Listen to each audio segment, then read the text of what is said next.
तस्य ज्ञानार्जनशक्त्या चक्षुरुन्मिलितं येन तस्मै श्रीगुरवे नमः। श्रीचैतन्यमनोभीष्टं स्थापितं येन भूतले स्वयं रूपः कदा मह्यं ददाति स्वपदान्तिकं। वन्देऽहं श्रीगुरोः श्रीयुताः पदकमलं श्रीगुरून् वैष्णवांश्च श्रीरूपं साग्रजातं सहगण रघुनाथान्वितं तं सजीवं साद्वैतं सावधूतं परिजनसहितं कृष्णचैतन्यदेवं श्री राधा कृष्ण पादान् सहगण ललिता श्री विशाखान्वितांश्च नमो विष्णुपादाय कृष्ण प्रेष्ठाय भूतले श्रीमते भक्ति वेदांत स्वामी नित्य नामिने नमस्ते सारस्वते देवे गौरवाणी प्रचारिणे निर्विशेष शून्यवादी पाश्चात्य देशतारिणे नमो महावदन्याय कृष्ण प्रेम प्रदायते कृष्णाय कृष्ण चैतन्य नामने गौरत्विषे नमः।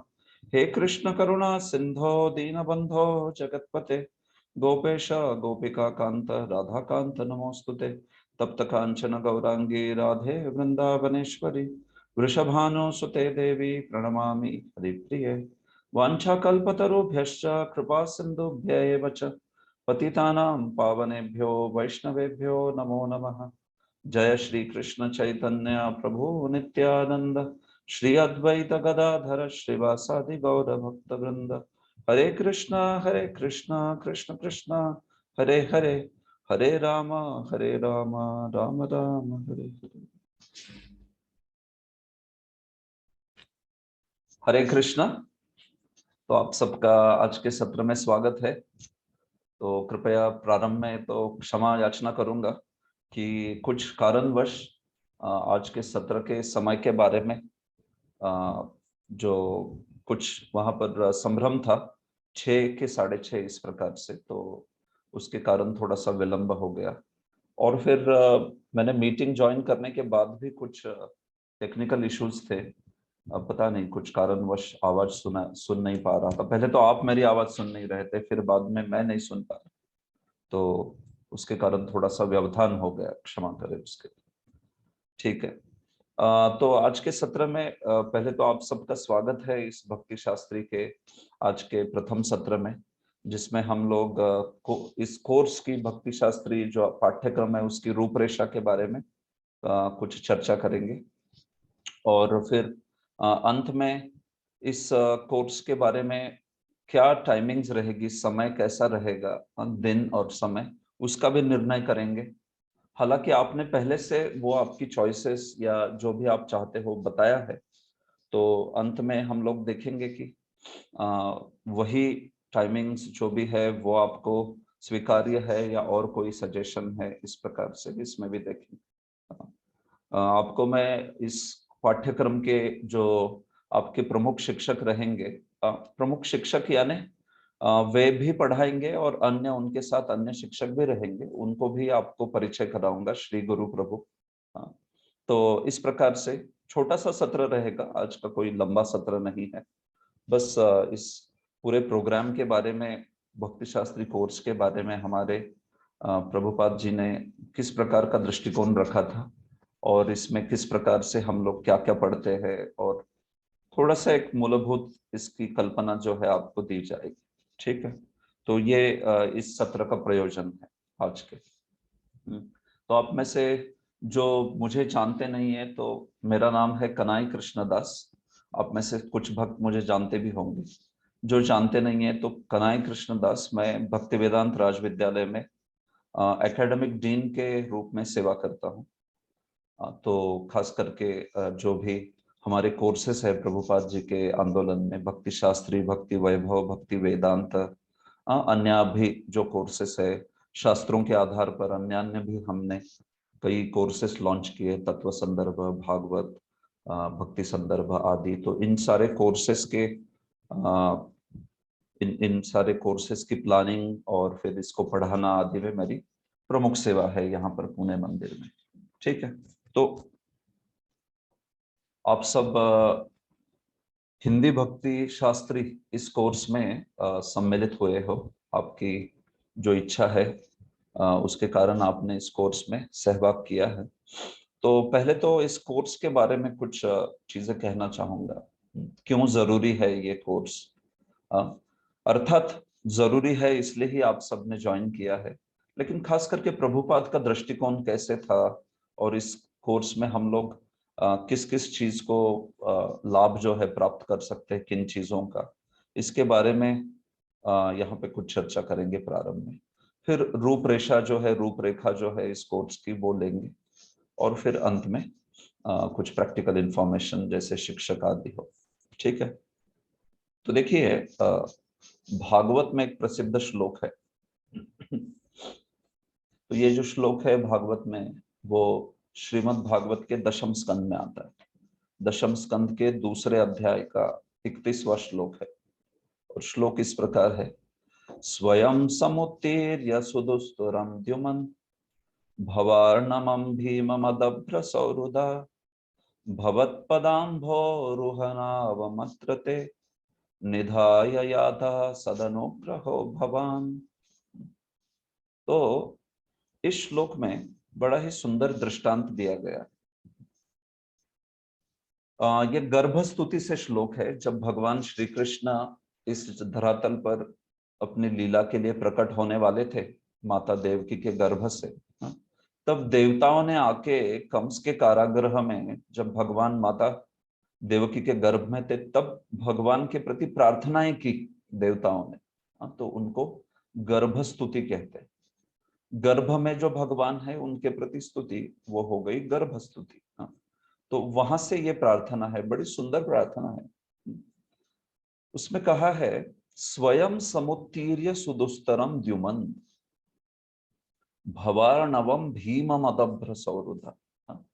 वो बता रहे हैं कि आपके जो भक्त होते हैं हे भगवान श्री कृष्ण, वे इस संसार रूपी सागर को आपके चरण कमल रूपी नौका को ग्रहण करके पार कर जाते हैं। स्वयं समुत्तीर्य, उत्तीर्ण हो जाते हैं, पार कर जाते हैं। ये संसार रूपी सागर, उसको क्या कहा है? सुदुस्तर। सुदुस्तर, बड़ा लांघने के लिए कठिन है ये सागर। भवार्णवम भीमम अदभ्र सौहृद, बड़ा भीम है, भीषण है महासागर।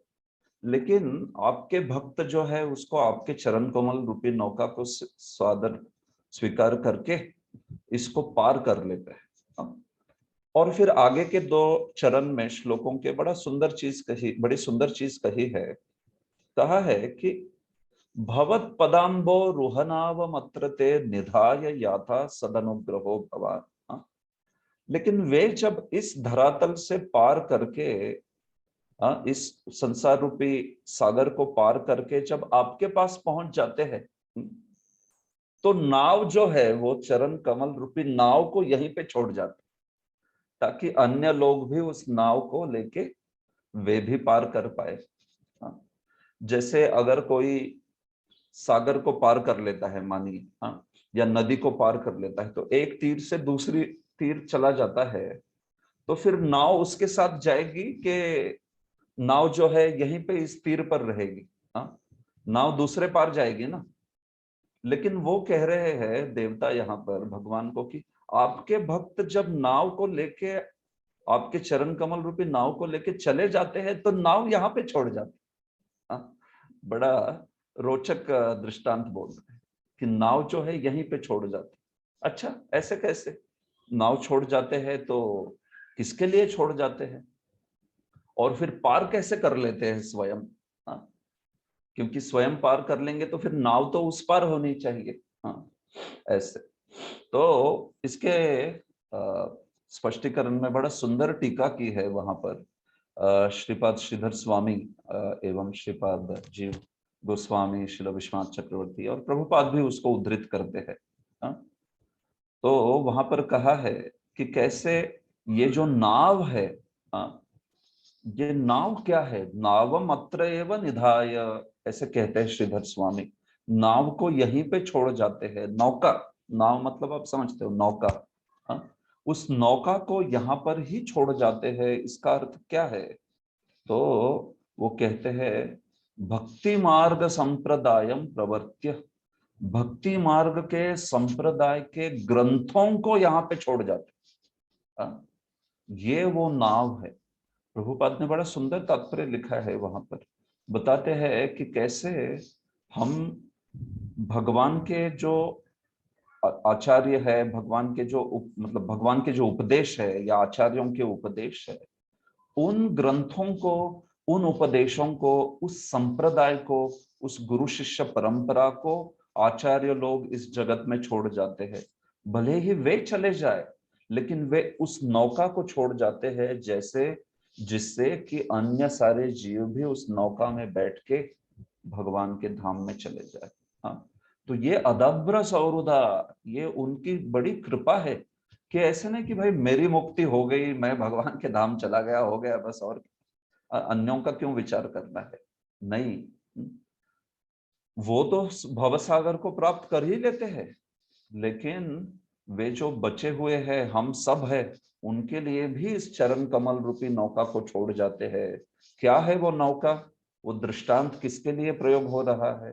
तो शास्त्रों के लिए, उपदेशों के लिए।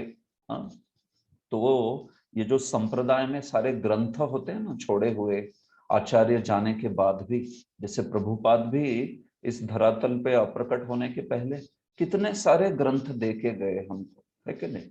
तो वो चरण कमल रूपी नौका है भगवान की, जिसमें हम बैठ के निधाय याता सदन उग्रहो भगवान, हम लोग भी इस जगत के परे जा सकते हैं।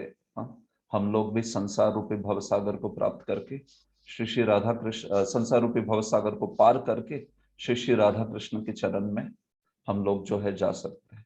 तो ये उनकी कृपा है वास्तविक। देखिए, इस जगत में अपने स्वयं के लाभ के लिए, उद्धार के लिए तो हर कोई काम करता है, उसमें कोई बड़ी बात नहीं है। हाँ? लेकिन जो दूसरों की भी सोचे, दूसरों के लिए भी कि कैसे इन लोगों का भी उद्धार होगा, वो व्यक्ति विशेष है कि नहीं? वो साधु का गुण होता है, परोपकार, ये जो है साधु का गुण होता है। तो वही यहाँ पे बोला गया है, अदब्र सौहृदा। तो हमारा कर्तव्य बनता है कि हम लोग इस चरण कमल रूपी नौका को स्वीकार करें, और इसको ग्रहण करके हम लोग भी भगवान के धाम को जो है प्राप्त करें अपने जीवन के अंत में। तो ये बहुत जरूरी है। नहीं तो नौका तो छोड़ दी, लेकिन भाई हम लोग पानी में ही डूब रहे, तो वो ठीक नहीं है। आपने हमने स्वीकार, मतलब हमने स्वीकार करनी है वो नौका को। तो ये शास्त्र का प्रयोजन है। हाँ, ये आचार्यों के उपदेशों का, प्रभुपाद जी के उपदेशों का ये प्रयोजन, हमारे जीवन में उस भगवान के उपदेश रूपी, आचार्यों के शब्द रूपी चरण कमल, भगवान के चरण कमल रूपी नौका को अगर हम ग्रहण करेंगे, तो निश्चित इस संसार से तर जाएंगे। वो तो वैसे हमारा एक दुय्यम, सेकेंडरी बेनिफिट होता है। वो तो अननुषंगिक फल बोलते हैं उसको संस्कृत में। हाँ, हम लोग जो, हमारा प्रमुख इच्छा है वो तो भगवान के प्रति प्रेम प्राप्त करने की इच्छा, लेकिन संसार का जो मोक्ष है, संसार से परे जाना, वो भी उसमें प्राप्त हो जाता है। लेकिन मुद्दा यह है कि यस, जो भी भगवान के चरण कमल रूपी इस नौका को ग्रहण करेगा, वह व्यक्ति इस संसार से तर के भगवान के धाम को प्राप्त करेगा। और वो चरण कमल रूपी नौका कोई ऐसा फिजिकल नौका नहीं है। वो क्या है? वो है ग्रंथ, वो है उपदेश, आचार्यों के उपदेश, प्रभुपाद जी के उपदेश, श्री कृष्ण के उपदेश, वही नौका है। उसको ग्रहण करके हम लोग भगवान के धाम में वापस जा सकते हैं। तो ये जो कोर्सेस है हमारे आंदोलन में, उसमें प्रभुपाद जी का प्रयोजन था कि हम लोग इन सारे ग्रंथों से, इन ग्रंथों के ज्ञान से हम सब लोग जो है उससे लाभान्वित हो। यही प्रयोजन था प्रभुपाद जी का, इसलिए प्रभुपाद जी ने ये सारे ग्रंथ वगैरह लिखे। हाँ, आप में से कई लोग पढ़े होंगे प्रभुपाद जी का लीलामृत। किस अवस्था में प्रभुपाद जी ने ग्रंथ लिखे? 70 साल की आयु में प्रभुपाद जी अमेरिका जाते हैं, और 11 साल में अगले पूरे विश्व में कैसी क्रांति मचा दी उन्होंने, किस प्रकार का प्रचार किया कृष्ण भावनामृत आंदोलन। और 60 से भी ज्यादा कैसे ग्रंथ। एक्चुअली प्रभुपाद का कार्य न भूतो न भविष्यति है, अभूतपूर्व कार्य है, इसमें कोई संदेह नहीं है। ऐसा उदाहरण पूरे विश्व के इतिहास में अनोखा है। ये एकमात्र उदाहरण है कि इतना इस प्रकार का कृष्ण भावनामृत का प्रचार, वो भी इस उम्र में और इतने कम समय में। तो प्रभुपाद जी कई ग्रंथों को छोड़ के चले गए हमारे लिए, ताकि हम लोग इस ज्ञान को, भक्तिमय ज्ञान को लेके हमारे जीवन में हम भी भक्ति में आगे बढ़े। तो देखिए, इसीलिए इन ग्रंथों के अध्ययन की बड़ी आवश्यकता है। कभी कभी हम लोग भक्ति मार्ग पे आके ऐसे सोचेंगे कि भक्ति में प्रभु जी ज्ञान की क्या जरूरत है भक्ति में। हाँ, कभी कभी लोग ऐसे बोलते हैं, अरे प्रभु जी हमारा तो मार्ग भक्ति का है, ज्ञान की क्या जरूरत। अरे भाई, वो कौन से ज्ञान की जरूरत नहीं बोला है, वो तो अलग प्रकार का, वो निर्विशेष ज्ञान की जरूरत नहीं है बोला है। जो मायावादियों का ज्ञान रहता है ना, वेदांत आदि का, उस ज्ञान की जरूरत नहीं बोला है। लेकिन भक्तिमय ज्ञान की तो बहुत जरूरत है। वो ज्ञान इतना निश्चित जरूरी है। जब आप ज्ञान ग्रहण करते हो भक्ति का, तब समझते हैं हम, अच्छा मैं यहाँ पर हूँ और मुझे यहाँ जाना है। ये अवस्थाएं हैं भक्ति की, इस प्रकार से मार्गक्रमण करना है, ये सारी चीजें हम लोग समझते हैं। तो इसलिए कभी इस प्रकार की गलतफहमी धारण मत करना कि भक्ति मार्ग में ग्रंथों को पढ़ने की जरूरत नहीं है, बस जप कर लिया बहुत है। अरे भाई, जप जप तो सबसे प्रभावशाली है, नो डाउट। लेकिन अगर आप ग्रंथों का अध्ययन नहीं करोगे तो आप जप ही नहीं कर पाओगे। आप, वो जप जो है वो छूट जाएगा, या फिर वो जप में रुचि जो है छूट जाएगी। अब बस ऐसे ही खींच रहे माला आदि वगैरह। श्रवणम बड़ा इंपॉर्टेंट होता है भक्ति में। सबसे पहला अंग है भक्ति का श्रवणम कीर्तनम विष्णु स्मरणम पाद सेवनम अर्चनम वंदनम दास्यम सख्यम आत्मनिवेदनम इति पुंसार्पिता विष्णु भक्तिश्चेन्नव लक्षणा क्रियेत भगवत्यद्धा तन्मन्ये अधितम उत्तमम। ये ऐसे बोलते हैं श्री प्रहलाद महाराज। तो प्रहलाद महाराज कहते हैं तन्मन्ये अधितम उत्तमम। उस उस ज्ञान को, उस शिक्षा को मैं सर्वोत्तम मानता हूं। तत् मन्ये, मैं मानता हूं कि वो सर्वोत्तम शिक्षा है। कौन सी? जो इन सारे अंगों को, श्रवणम कीर्तनम विष्णु स्मरणम क्रिएत भगवती अद्धा, उसको डायरेक्ट प्रत्यक्ष रूप से अद्धा भगवान में जब हम लोग इन अंगों को करते हैं, भगवान के चरणों में लगाते हैं, तो वो मेरे ख्याल से फर्स्ट क्लास एजुकेशन है। ये प्रहलाद महाराज कहते हैं। तो उसमें पहला अंग श्रवणम है। देखिए, सबसे फंडामेंटल है श्रवणम। जो ठीक से श्रवण नहीं करेगा, उसका कीर्तनम, उसका स्मरणम, पाद सेवनम, सारा ही उसका थोड़ा सा वो ठीक नहीं होगा, सम्यक नहीं होगा, क्योंकि सम्यक श्रवण नहीं है। तो इसलिए हमारे आध्यात्मिक जीवन में फंडामेंटल चीज है श्रवण, एकदम मूलभूत है। श्रवण से सब कुछ आगे का निर्भर करता है।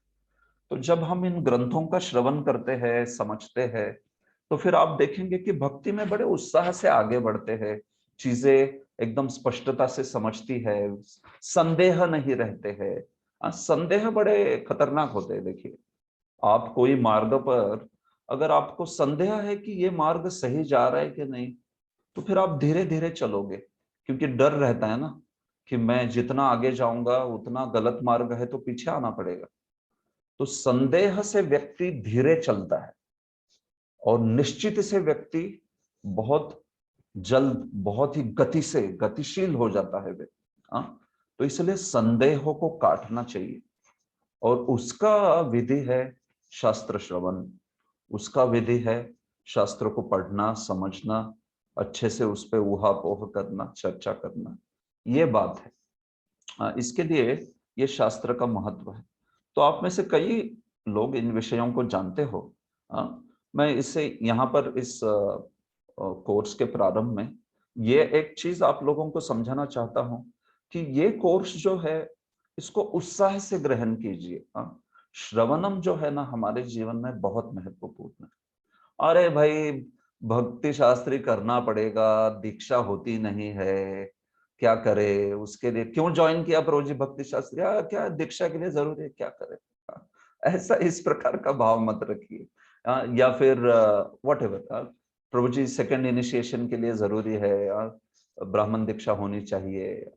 कई जगह पे भक्ति शास्त्री करने के बाद ही प्रथम दीक्षा भी देते हैं, ऐसा भी होता है, तो इसलिए मैंने प्रथम दीक्षा भी कहा। कई जगह पे भाई ठीक है प्रथम दीक्षा मिल जाएगी, लेकिन दूसरी दीक्षा के लिए भक्ति शास्त्री चाहिए। हाँ, तो ऐसा होता। तो ये सब देखिए प्रभु, ये सब ना आनुषंगिक फल है। ये द्वितीयक, these are all secondary benefits. You should aspire for the primary benefit. सबसे प्रमुख जो फल है वो वो है कि हमारे जीवन में हम लोग भक्ति के ज्ञान से बहुत उत्साह का अनुभव करें और निश्चित ही से आगे बढ़े। एकदम समझे कि अरे ये मार्ग है, मुझे ऐसे चलना है आगे, भक्ति में इस प्रकार से आगे बढ़ना है। तो इसके लिए ये भक्ति शास्त्री कोर्स जो है वो डिजाइन किया गया है। प्रभुपाद जी ने बड़ा अनोखा कोर्स हमें प्रदान किया।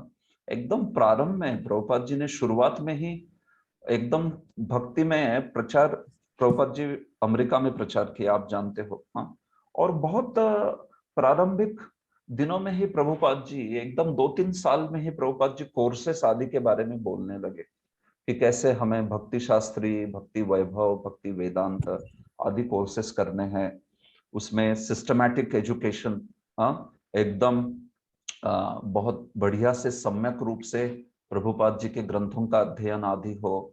इस प्रकार का भाव जो है प्रभुपाद जी ने बहुत जल्दी, प्रभुपाद जी चाहते थे, तो बहुत इच्छा थी उनकी कि भक्तों को सम्यक रूप से प्रभुपाद जी के ग्रंथों में उनको गति प्राप्त हो, अच्छे से अध्ययन हो। तो इस भाव से, इस दृष्टिकोण से हम लोग इस कोर्स में आते हैं। ठीक है, देखिए इसमें 4 ग्रंथों को आप अध्ययन करेंगे, थोड़ा लंबा समय चलेगा।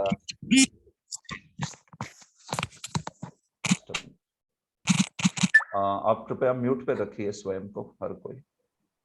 राजेंद्र कृष्ण प्रभु कृपया म्यूट पे रहिए।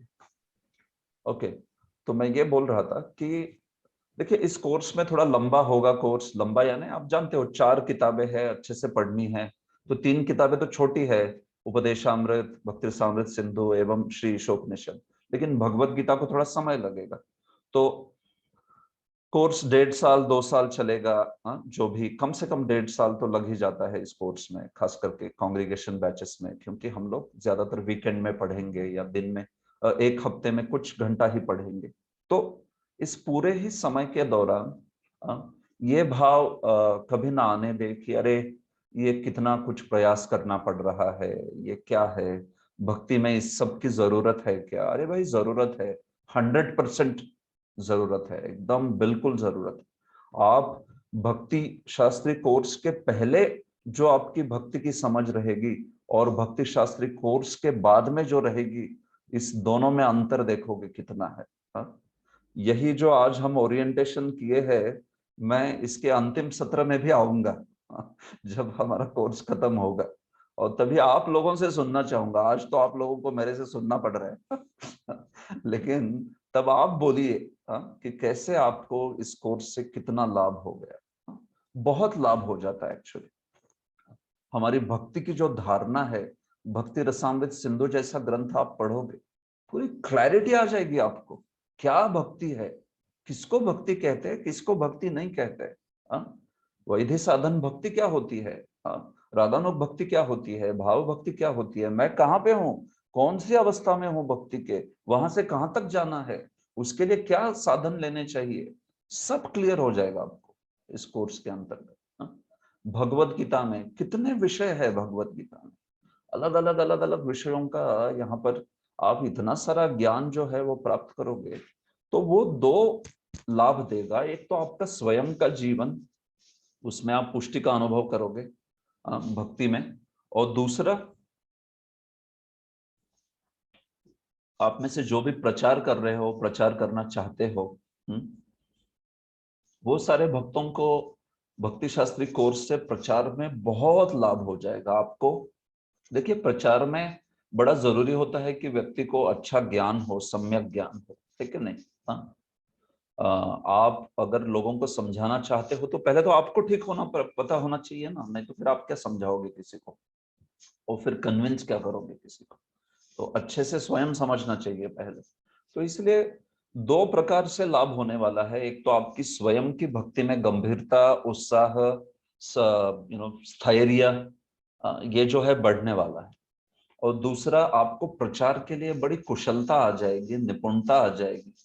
समझ जाओगे कि किस प्रकार से शास्त्र समझाया जाता है, किस प्रकार से बोला जाता है। हाँ, तो ये सारे मतलब पहलू जो है इस कोर्स में सीख जाएंगे आप। हाँ, तो दोनों प्रकार से लाभ हो रहा है। आप प्रचार करना चाहते हो तो निश्चित रूप से, बट सबसे पहले तो आप स्वयं लाभान्वित होगे, क्योंकि इतने सारे विषय इसमें समझे जाएंगे, तो हमारी भक्ति की समझ जो है वो काफी बढ़ जाएगी कि कैसे भक्ति की जाती है। तो ये बात है। हाँ, तो इस पूरे ही कोर्स के दौरान इस बात को हमेशा याद रखिए कि कभी आपको कुछ कठिन लगे सेक्शन, कभी कुछ थोड़ा सा लंबा चलेगा, कभी कुछ बहुत दार्शनिक होगा, फिलोसॉफिकल सेक्शंस होंगे, कुछ ईशोपनिषद आदि में हो सकता है थोड़ा दार्शनिक सेक्शंस होते हैं, तो लग जाएगा अरे क्या बड़ा कठिन लग रहा है ये वगैरह। कुछ प्रॉब्लम नहीं है। उत्साह निश्चयात धैर्यात, उत्साह, निश्चय और धैर्य बनाए रखिए। आप उपदेशामृत में इस श्लोक को सीखेंगे तो पहले तो सबसे पहले भक्ति व शास्त्री कोर्स में अप्लाई कीजिए इसको। उत्साह, निश्चय, धैर्य आदि बनाए रखना। तो ये बात है। नहीं तो कई बार मैं देखता हूँ कि बाकी भी अन्यत्र भी कई जगह पे मैं पढ़ाता हूँ। इस्कॉन भागवत महाविद्यालय गोवर्धन में भी, यहाँ पे भी डीन ऑफ एकेडमिक्स के रूप में सेवा होती है मेरी। तो काफी विश्व में भी अन्यत्र जो लोग भक्ति शास्त्री आदि पढ़ते हैं, तो मैं देखता हूँ कि प्रारंभ में तो उत्साह होता है, 20, 25, 40, 50, 60 डिवोटी ज्वाइन करते हैं। अब by the end of the course almost उसमें से 60% या 70% भक्त ही रह जाते हैं। 30%, 30% भक्त जो है, 30%, वे उसको छोड़ देते हैं या कर नहीं पाते या सोचते हैं बाद में करेंगे, अभी नहीं हो रहा है। तो ऐसा नहीं होने देना है। हाँ, ये निर्धार कर लिया ना अभी भक्ति शास्त्री करना है, बस करना है। हाँ, पक्का करना है। पहले से जान लीजिए। थोड़ा सा कभी बहुत आनंद आएगा, कभी थोड़ा कठिन भी लगेगा, नो प्रॉब्लम। दोनों केस में हम लोग बैठ जाते हैं। चलो आगे बढ़ना ही बढ़ना है करके, ऐसे। ऐसे तो ये बात है। तो इसीलिए इस कोर्स के अंतर्गत वो जो सीखने का उत्साह है, समझने का उत्साह है, उसको बनाए रखिए।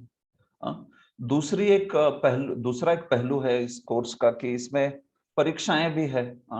इसमें खुली किताब परीक्षा है, बंद किताब परीक्षा है। अभी मैं अंत में 10 मिनट में उसका आपको वो रूपरेखा दे ही रहा हूँ, क्या क्या है इसमें।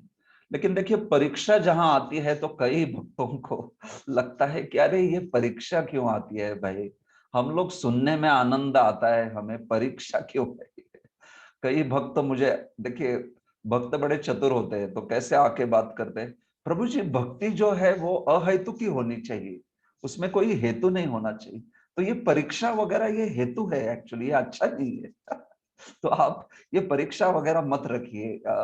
बस आनंद सुन रहे हैं, श्रवण कर रहे, आनंद आ रहा है तो वैसा सुन रहे, आनंद श्रवण आ रहा है तो ठीक है। लेकिन फिर आप भी सर्टिफिकेट का हेतु मत रखिए। सर्टिफिकेट वहां पे किसी को मिलेगा नहीं। हाँ, तो अर्थात इस कोर्स में तो हम लोग ऐसे ही भक्तों को अनुमति देते हैं जो कि परीक्षा भी लेंगे, इसकी परीक्षा जो है उसको स्वीकार करेंगे। हाँ, देखिए परीक्षा भी जरूरी होती है, हमने क्या सीखा है समझने के लिए। हाँ, नहीं तो फिर सुनने में कई बार सिर्फ हाँ बस सुन लेना है क्या है, ऐसे ऐसा भाव हो सकता है। परीक्षा जब आती है तब हम गंभीर अध्ययन करते हैं। हाँ, तो इसलिए बड़ा जरूरी है इसमें कि आप परीक्षा को भी गंभीरता से ले। ऐसे मत सोचिए कि ये बर्डन है, ये कोई बहुत बोझ है, क्यों इसको किया है। नहीं, प्रभुपाद जी चाहते थे स्वयं परीक्षा। हाँ, ये हम लोगों ने या बाद में किसी ने अन्वेषण किया, ऐसी बात नहीं है। प्रभुपाद स्वयं कहे कि परीक्षाएं भी होनी चाहिए, परीक्षा होके फिर अंत में सर्टिफिकेट प्रमाण पत्र दे देना चाहिए। तो ये प्रभुपाद जी के रूपरेखा के आधार पे ही ये कोर्सेस इस्कॉन में चल रहे हैं, सारे के सारे। तो ये उस प्रकार से परीक्षा आदि को भी उत्साह से ग्रहण कीजिए। एकदम उस समय टाइम टू टाइम परीक्षाएं सारी क्लियर करते चलिए ताकि आपके ऊपर बर्डन नहीं होगा। हाँ, कभी कभार कोई परीक्षा के लिए आपको एक दूसरा दिन दिया जा सकता है कि भाई ठीक है, अगर आपकी चूक गई परीक्षा, आपको जमा नहीं परीक्षा में आने में, तो आपको दूसरा दिन दे दिया कोई। लेकिन ऐसे ज्यादा ऑप्शंस विकल्प मत लीजिए। जिस वक्त परीक्षा है उस वक्त क्लियर कर दीजिए उसको फटाफट देके, ताकि वो आपके सिर के ऊपर बोझ नहीं बनेगा। नहीं तो फिर बोझ बनता रहता है। हाँ, मेरी उपदेशामृत की भी बाकी है, भक्ति साम्य सिंधु की भी बाकी है, ईशोपनिषद की भी बाकी है, तो फिर क्या, चलो कोर्स छोड़ देता हूँ, होगा नहीं, ऐसा हो जाता है। तो इसमें कुछ पाइलअप, जो हम लोग बोलते कि चीजें जो है वो इकट्ठा होने नहीं देनी है। टाइम टू टाइम सब हो गया ना, उपदेशामृत क्लियर कर दो, फटाफट परीक्षा दे दो, उसका खुली किताब का प्रश्न लिख दो, उसका श्लोका की परीक्षा दे दो, हो गया, फिनिश्ड, क्लियर। आगे बढ़ते हैं अभी दूसरा। तो ऐसे होना चाहिए। इसमें कुछ जमा मत होने दीजिए, इकट्ठा मत होने दीजिए बहुत सारा, तो वो बोझ जो है वो आप लोग को लगने लगेगा।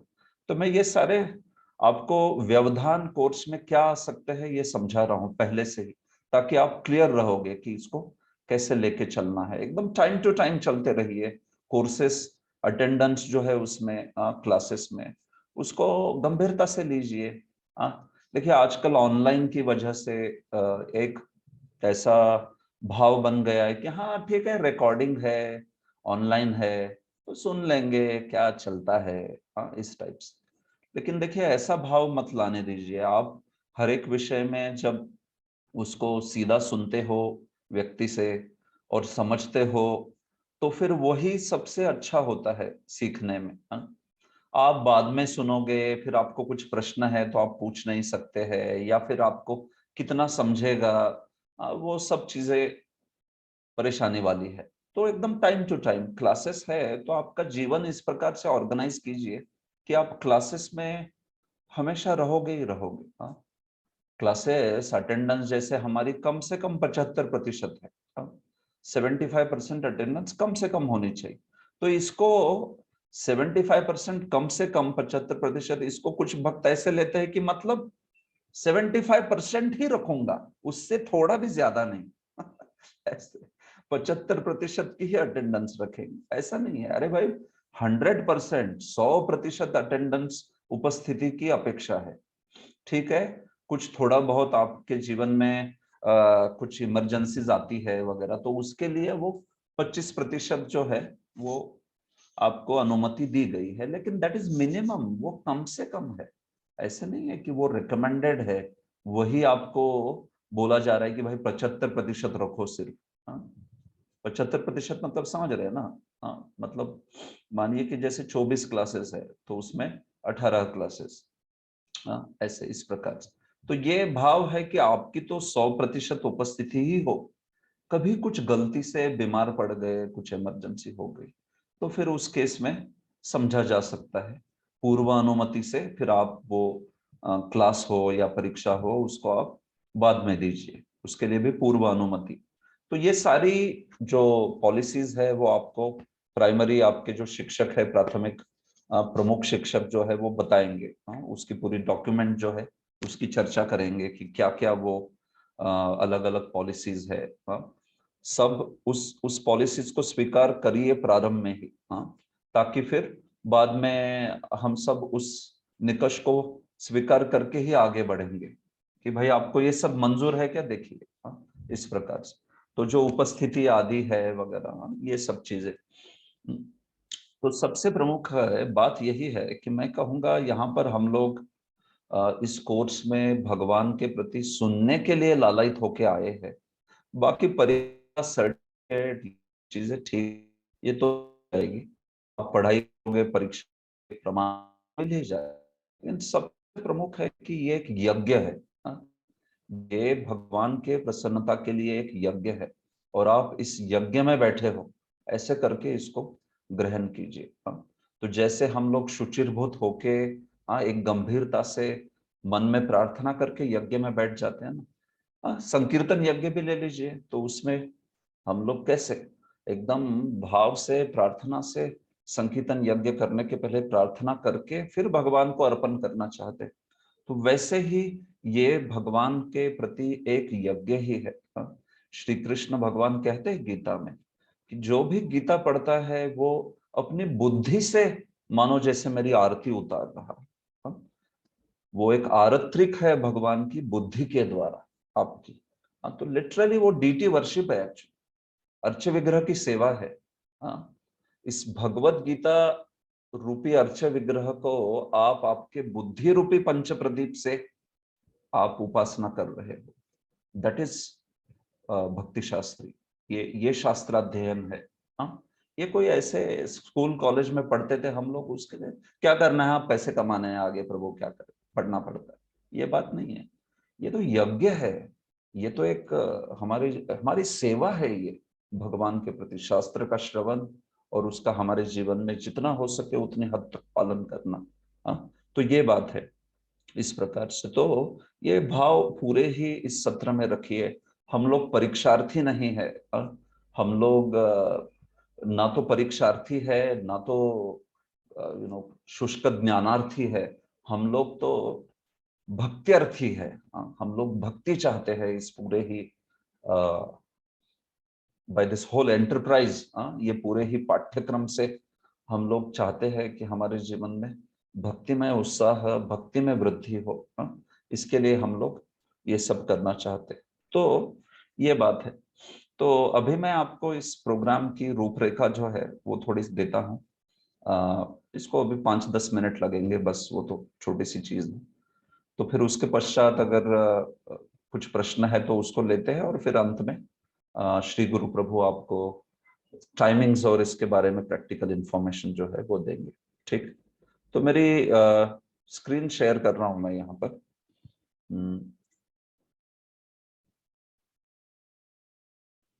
प्रभु क्या मैं I am made into host, को होस्ट?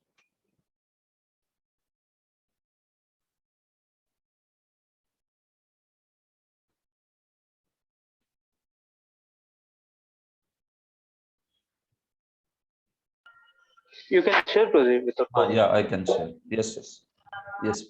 हाँ, तो देखिए ये सहायक पुस्तिका आप सबको दी जाएगी भक्ति शास्त्री पाठ्यक्रम के लिए। ये स्टूडेंट्स हैंडबुक विद्यार्थी हेतु सहायक पुस्तिका है। तो इसको आप सबको मिला देंगे हम लोग। तो इसमें से ही मैं आपको कुछ चीजें जो है दिखा रहा हूँ।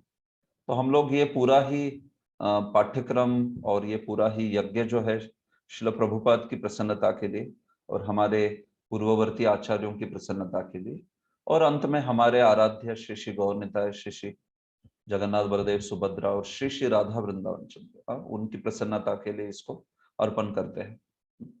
तो भक्ति शास्त्री के अध्ययन के विषय में मैंने जैसे कहा कि प्रभुपाद स्वयं इसके बारे में बोले। हाँ, देखिए 1969 में प्रभुपाद जी का ये एक पत्र है, उसमें प्रभुपाद जी इसके बारे में बात कर रहे हैं। हाँ, तुरंत 2-3 साल में ही उन्होंने ये सिस्टमैटिक एजुकेशन की बात की।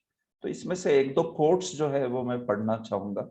तो सुरेंद्र गुजर प्रभु, आप पढ़ सकते हैं क्या इस कोट को, पहला वाला, मैं अपने सभी?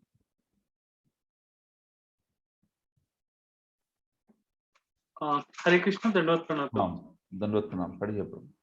मैं अपने सभी शिष्यों को बहुत सावधानी पूर्वक यह दर्शन शास्त्र सीखने के लिए प्रोत्साहित करना चाहता हूँ। जनवरी 1970 में हम अपने सभी विद्यार्थियों के लिए इस पुस्तक पर एक परीक्षा आयोजित करेंगे और सभी उत्तीर्ण करने वालों को भक्ति शास्त्री की उपाधि प्रदान की जाएगी। परीक्षाओं के माध्यम से मैं अपने सभी शिष्यों को बहुत सावधानी पूर्वक कृष्ण भावनामृत का यह दर्शन शास्त्र सीखने के लिए प्रोत्साहित करना चाहता हूँ, क्योंकि इस से संदेश को सभी कोनों तक पहुंचाने के लिए बहुत से प्रचारकों की आवश्यकता पड़ेगी। हरे कृष्ण। जय महापुरुष प्रभु जी को ये पत्र है। देखिए प्रभु जी बता रहे हैं, भक्ति शास्त्री की उपाधि प्रदान की जाएगी, स्वयं प्रभुपाद जी बोल रहे हैं। तो सभी उत्तीर्ण करने वालों को परीक्षा आयोजित करेंगे, है कि नहीं? कौन बोल रहा है? प्रभुपाद जी बोल रहे हैं स्वयं। तो ये प्रभुपाद जी के द्वारा जो रूपरेखा दी है उसी के अनुसार इसको चला रहे हैं हम लोग। प्रभुपाद कहते हैं कि यह दर्शन शास्त्र सीखने के लिए मैं हर एक को प्रोत्साहित करना चाहता हूँ। हाँ, बहुत जरूरी है ये, क्योंकि अगर आप दर्शन ही ठीक से जानते नहीं हो, शास्त्र नहीं जानते हो, तो प्रचार में आप भी गलत चीजें बोलोगे फिर, और फिर गलत चीजें बोल के वो गुमराह करने जैसा हो जाएगा अन्यों को भी। हाँ, तो सही चीज सीखनी चाहिए, सही चीज बोलनी चाहिए, ये बात है। ठीक है। इंदुलेखा माता जी, आप अगला कोट पढ़ोगे ये? सभी उच्च कोटि। हरे कृष्ण प्रभु जी, दंडवत प्रणाम। दंडवत प्रणाम। सभी उच्च कोटि के प्रचारक बन जाओ, और यह पुस्तकों को भली भांति पढ़ने पर निर्भर करता है। मैं अत्यंत प्रसन्न हूँ कि तुम हमारी पुस्तकों को गंभीरता पूर्वक पढ़ने व समझने के लिए उत्सुक हो। तुम्हारा बहुत बहुत धन्यवाद। तो इसे पूरे दिल से करो। हमें अच्छे प्रचारकों की भी आवश्यकता है। प्रचार केवल मुझ पर ही निर्भर नहीं रहना चाहिए। मेरे सभी शिष्यों को अच्छा प्रचारक बन जाना चाहिए, और यह पुस्तकों को भली भांति पढ़ने पर निर्भर करता है, जिससे तुम सही निष्कर्ष तक पहुंच सको। हृदयानंद को पत्र, लॉस एंजल्स, 5 जुलाई 1971। बहुत धन्यवाद माता जी। तो देखिए प्रभुपाद जी कैसे बता रहे हैं कि इस उच्च कोटि के प्रचारक बन जाओ और यह पुस्तकों को भली भांति पढ़ने पर निर्भर करता है। ठीक है, दोनों पहलू है हमारे जीवन में। हमें अच्छे से बुक्स को पढ़ना है और अच्छे से जीवन में उतारना है। दोनों भी। लेकिन मुद्दा क्या है, अगर आप ठीक से पढ़ोगे ही नहीं, जानोगे ही नहीं, तो जीवन में क्या उतारेंगे? कुछ और उतार देंगे जीवन में हमारे, क्योंकि उसको क्लैरिटी ही नहीं है। समझता नहीं है वो कि क्या है, सही है, गलत है। तो आजकल तो बहुत जरूरी है, आज के अवस्था में प्रभु मैं आपको बताता हूँ कि कई इस्कॉन के भक्त जो है वो अन्य अन्य इंटरनेट से अन्य बाबा आदि वगैरह का सुन के कई सारे भक्त गुमराह होते हैं, या फिर कुछ अलग अलग धारणाएं लेके जीते हैं। हम भक्ति के मार्ग से भटक जाते हैं। इंटरनेट आदि की वजह से तो बहुत ओपन हो गया है सब कुछ। कहीं कुछ बाबा का सुन रहे, कोई कुछ महाराज का सुन रहे, कोई इस गुरु से सुन रहा है, उस गुरु से सुन रहा है। मतलब इस्कॉन के बाहर के लोगों की। तो इसमें क्या हो जाता है, बड़ा संभ्रम अवस्था रहती है, समझता नहीं। हर चीज लगती है अच्छी ही है, सभी वही बोल रहे, ऐसा नहीं है। हाँ, तो हमारे जीवन में उच्च कोटि के प्रचारक बनने के लिए स्वयं को पहले से अच्छे से जानना पड़ता है चीजें। तो यही इस कोर्स का प्रयोजन है कि आप स्वयं पहले अच्छे से समझिए कि क्या है कृष्ण भावनामृत का सिद्धांत, फिर आप किसी को बता सकते हो। और फिर अगर कोई गलत बोल रहा है तो भी आप समझ सकते हो कि ये तो गलत बोल रहा है, ये हमारा ऐसा सिद्धांत नहीं है। ये बात है। नहीं तो फिर तो सब कुछ अच्छा लगेगा, अरे ये भी अच्छा बोलता है, वो भी अच्छा बोलता है, सब अच्छे बोलते हैं। ऐसा नहीं होता है। लेकिन तो ये सब चीजें जो है जानना बड़ा जरूरी है। आप में से कई भक्त ऑलरेडी प्रचार कर रहे होंगे या कुछ लोगों को मार्गदर्शन करते होंगे। आपके कुछ काउंसलिस्ट तो नहीं, बट कहूंगा कि आप कोई मेंटी होंगे, आप किस कुछ भक्तों को मार्गदर्शन करते होंगे, ऐसे हो सकता है, या कोई काउंसलर भी हो सकता है, जो भी। लेकिन मुद्दा यही है कि आप लोगों को मार्गदर्शन करना है अन्य भक्तों को, तो बड़ा जरूरी है कि स्वयं अच्छे से जाने करके। ये बात है। आगे बहुत अच्छी और एक कोट है, फिर हम लोग रुकते हैं। अक्षय गेवले प्रभु, आप पढ़ेंगे, मेरी कभी मृत्यु नहीं होगी। हाँ प्रभु जी, हरे कृष्ण। धन्यवाद। धन्यवाद। मेरी कभी मृत्यु नहीं होगी, मैं अपनी पुस्तकों में जीवित रहूंगा।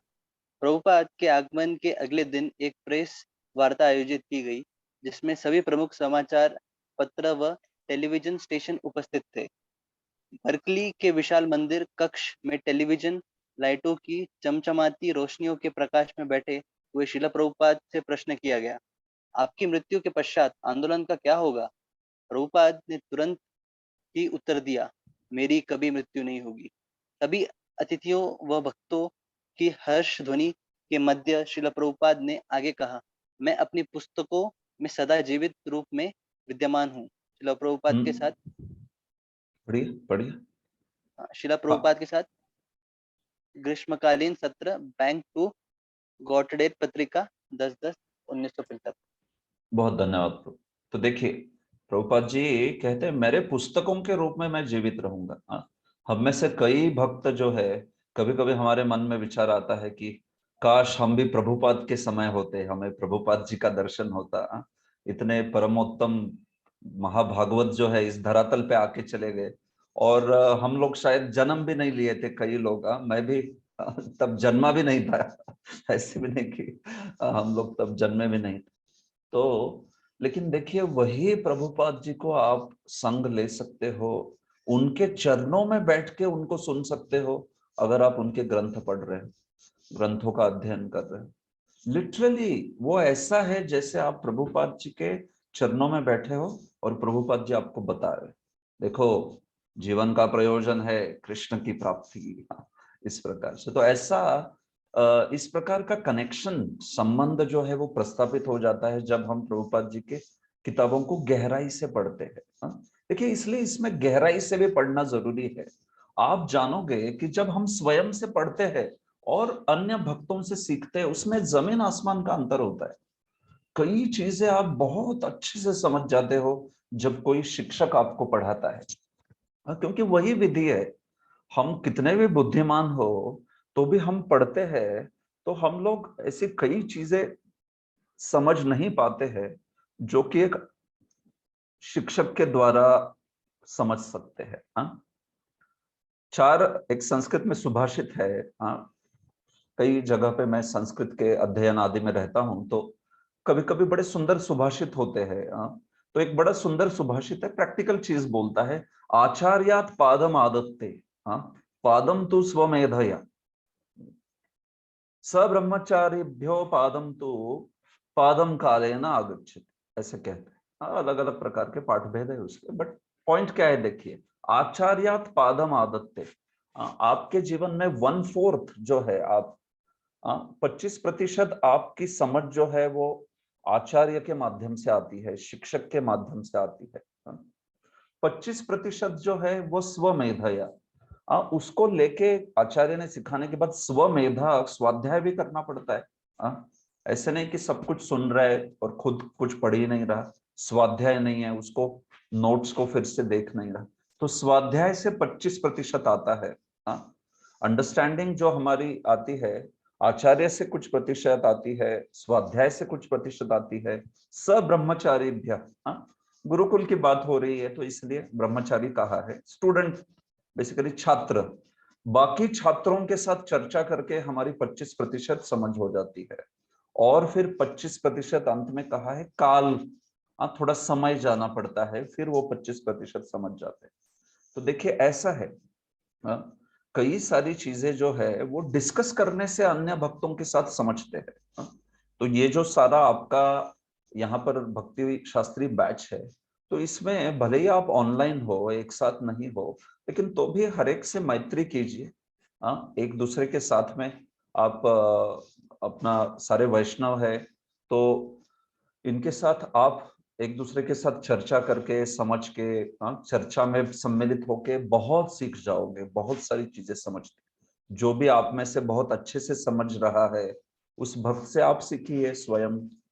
आपको जो अच्छा समझ रहा है वो अन्यों को बोलिए। सब्रह्मचारीभ्य, ऐसे जो कहा है, अन्यों के साथ बैठ के सबके साथ चर्चा करके। और फिर तो भी कोई ऐसी चीजें होगी जो आपको हो सकता है कुछ समय बाद ही समझेगी। आपने कोर्स भी किया, आपने आचार्य से भी सुना, शिक्षक से सुना, सब कुछ हुआ, लेकिन तो भी कुछ चीजें समझी नहीं। क्यों? क्योंकि यस, कालेन विद्या पचती, कुछ समय लगता है, काल लगता है, कुछ समय जाना पड़ता है, तब विद्या जो है वो आप पूरी तरह से समझ जाते हो। तो ऐसी बात है। तो कहने का तात्पर्य क्या है, ये चारों फैक्टर जरूरी है। आप शिक्षक से सुनिए, स्वाध्याय कीजिए, अन्य छात्रों के साथ चर्चा कीजिए, और अंत में उसको जीवन में उतारते हुए कुछ समय जाने दीजिए, फिर विषय पूरी तरह से आत्मसात हो जाता है। तो ये बात है। तो ये चीज जो है इसको देखना चाहिए। तो इसलिए प्रभुपाद जी के इन पुस्तकों को पढ़ना, यानी लिटरली आचार्य, वो आचार्य से सुन रहे हैं आप, डायरेक्ट प्रभुपाद जी की वाणी है, उसको आप जो है सुन के समझ पा रहे हो। तो ये बात है यहाँ पर। ऐसे अंत में तो देखिए प्रभुपाद जी कहते हैं, मैं चाहता हूं कि मेरे सभी आध्यात्मिक पुत्र व पुत्रियां इस भक्ति वेदांत उपाधि के उत्तराधिकारी बने। भक्ति वेदांत उपाधि के उत्तराधिकारी बने। हाँ, तो आप में से कौन बताएगा ये भक्ति वेदांत उपाधि क्या है? हम लोग तो भक्ति शास्त्री बोल रहे, तो भक्ति वेदांत क्या है भाई? ये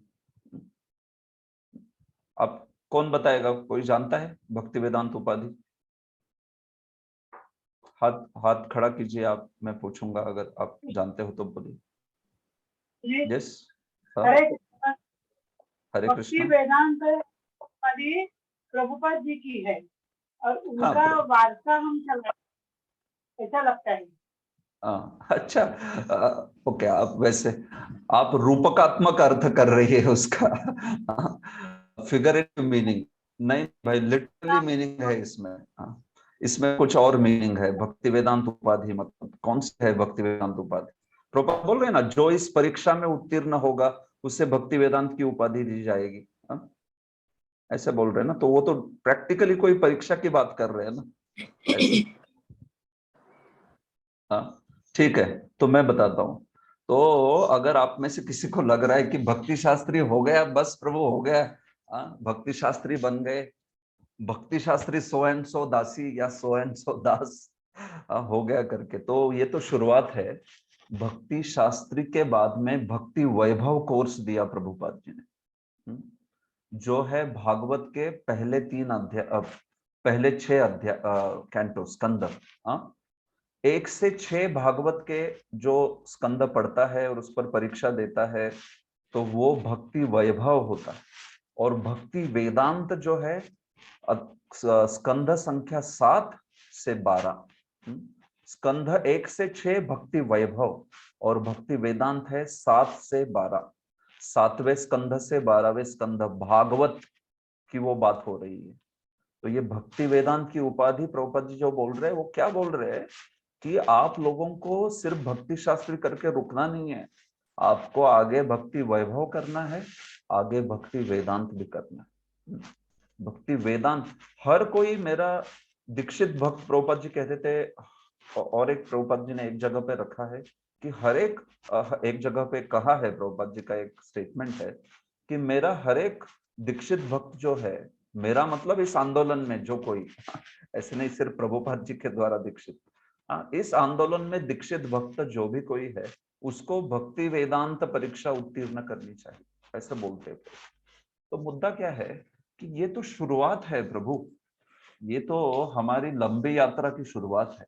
भक्ति शास्त्री, फिर भक्ति वैभव, फिर भक्ति वेदांत, और अंत में चैतन्य चरितामृत के लिए भक्ति सार्वभौम, ऐसी 4 परीक्षाएं हैं।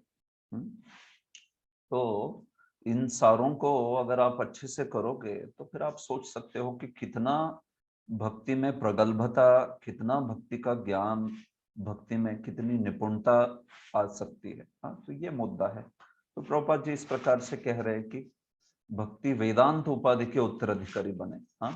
तो हालांकि वो प्रभुपाद जी का भी उपाधि है, नो डाउट, भक्ति वेदांत प्रभुपाद को टाइटल मिला था, लेकिन प्रभुपाद जी यहाँ पर परीक्षा के रूप में बात कर रहे हैं। आप लोग भक्ति शास्त्री कीजिए, फिर भक्ति वैभव कीजिए, फिर भक्ति वेदांत कीजिए, कम से कम वहां तक तो कीजिए, आगे जिसकी इच्छा है और भी तो वो भक्ति सार्वभौम भी कर सकता है, ये बात है। ठीक है, तो हम लोग भक्ति वेदांत राज विद्यालय में यहाँ पर भक्ति वेदांत तक पढ़ाते हैं। भक्ति वेदांत की एक बैच चल रही है अभी, उसमें 30 करीब भक्त 30 भक्ति वेदांत कर रहे हैं। तो इस प्रकार से नियमित रूप से ये सारे कोर्सेस हमारे भक्ति वेदांत राज विद्यालय की ओर से दिए जाते हैं। तो इन सारे में आप सम्मिलित होके बढ़िया से इस ज्ञान को ग्रहण कर सकते हो। तो ठीक है, दैट्स इट। तो पाठ्यक्रम का परिचय देखिए 5 मिनट में, दिस इज इट। पाठ्यक्रम में, इस पाठ्यक्रम में हम लोग जो है मायापुर इंस्टीट्यूट के जो शैली है उसको अपनाते हैं। हालांकि हम भक्ति वेदांत राज विद्यालय स्वतंत्र रूप से इन कोर्सेज को चलाते हैं, लेकिन खास करके जो सिलेबस और समय आदि की जो शैली है वो मायापुर इंस्टीट्यूट के द्वारा कई सारे अन्य मंदिर भी उसी को अपनाए हैं। तो बढ़िया से शैली है वो। तो इसको देखिए कैसे किया है। तो भगवत गीता अध्याय 1 से 6 का एक यूनिट बनता है, इकाई, भगवत गीता अध्याय 7 से 12, भगवत गीता अध्याय 13 से 18, भक्ति रसामृत सिंधु, उपदेशामृत और श्री ईशोपनिषद। तो अर्थात इसको हम लोग जब पढ़ाते हैं तो 6 यूनिट बनाते हैं। भगवत गीता अध्याय 1 से 6 पहला यूनिट, 7 से 12 दूसरा, 13 से 18 तीसरा, भक्ति रसामृत सिंधु चौथा, उपदेशामृत पांचवा और ईशोपनिषद छठा। ऐसे 6 यूनिट्स इस पाठ्यक्रम में है। ओके, तो आपको हर एक यूनिट के लिए पढ़ाने के लिए अलग अलग शिक्षक आएंगे, या कभी हो सकता है कि कोई यूनिट 1 या 2 यूनिट भी पढ़ा दे, ठीक है, दैट इज वो तो छोड़िए, वो आगे का मुद्दा है। लेकिन बात यह है कि 6 यूनिट्स होंगे इसमें, ठीक है। ये इकाई 5 जो है उसको 2 में डिवाइड किया है, उपदेशामृत एवं ईशोपनिषद। तो इस प्रकार से ये 6 यूनिट में 4 किताबें पढ़ी जा रही है, भगवत गीता, भक्ति रसामृत सिंधु, उपदेशामृत एवं श्री ईशोपनिषद, ठीक है।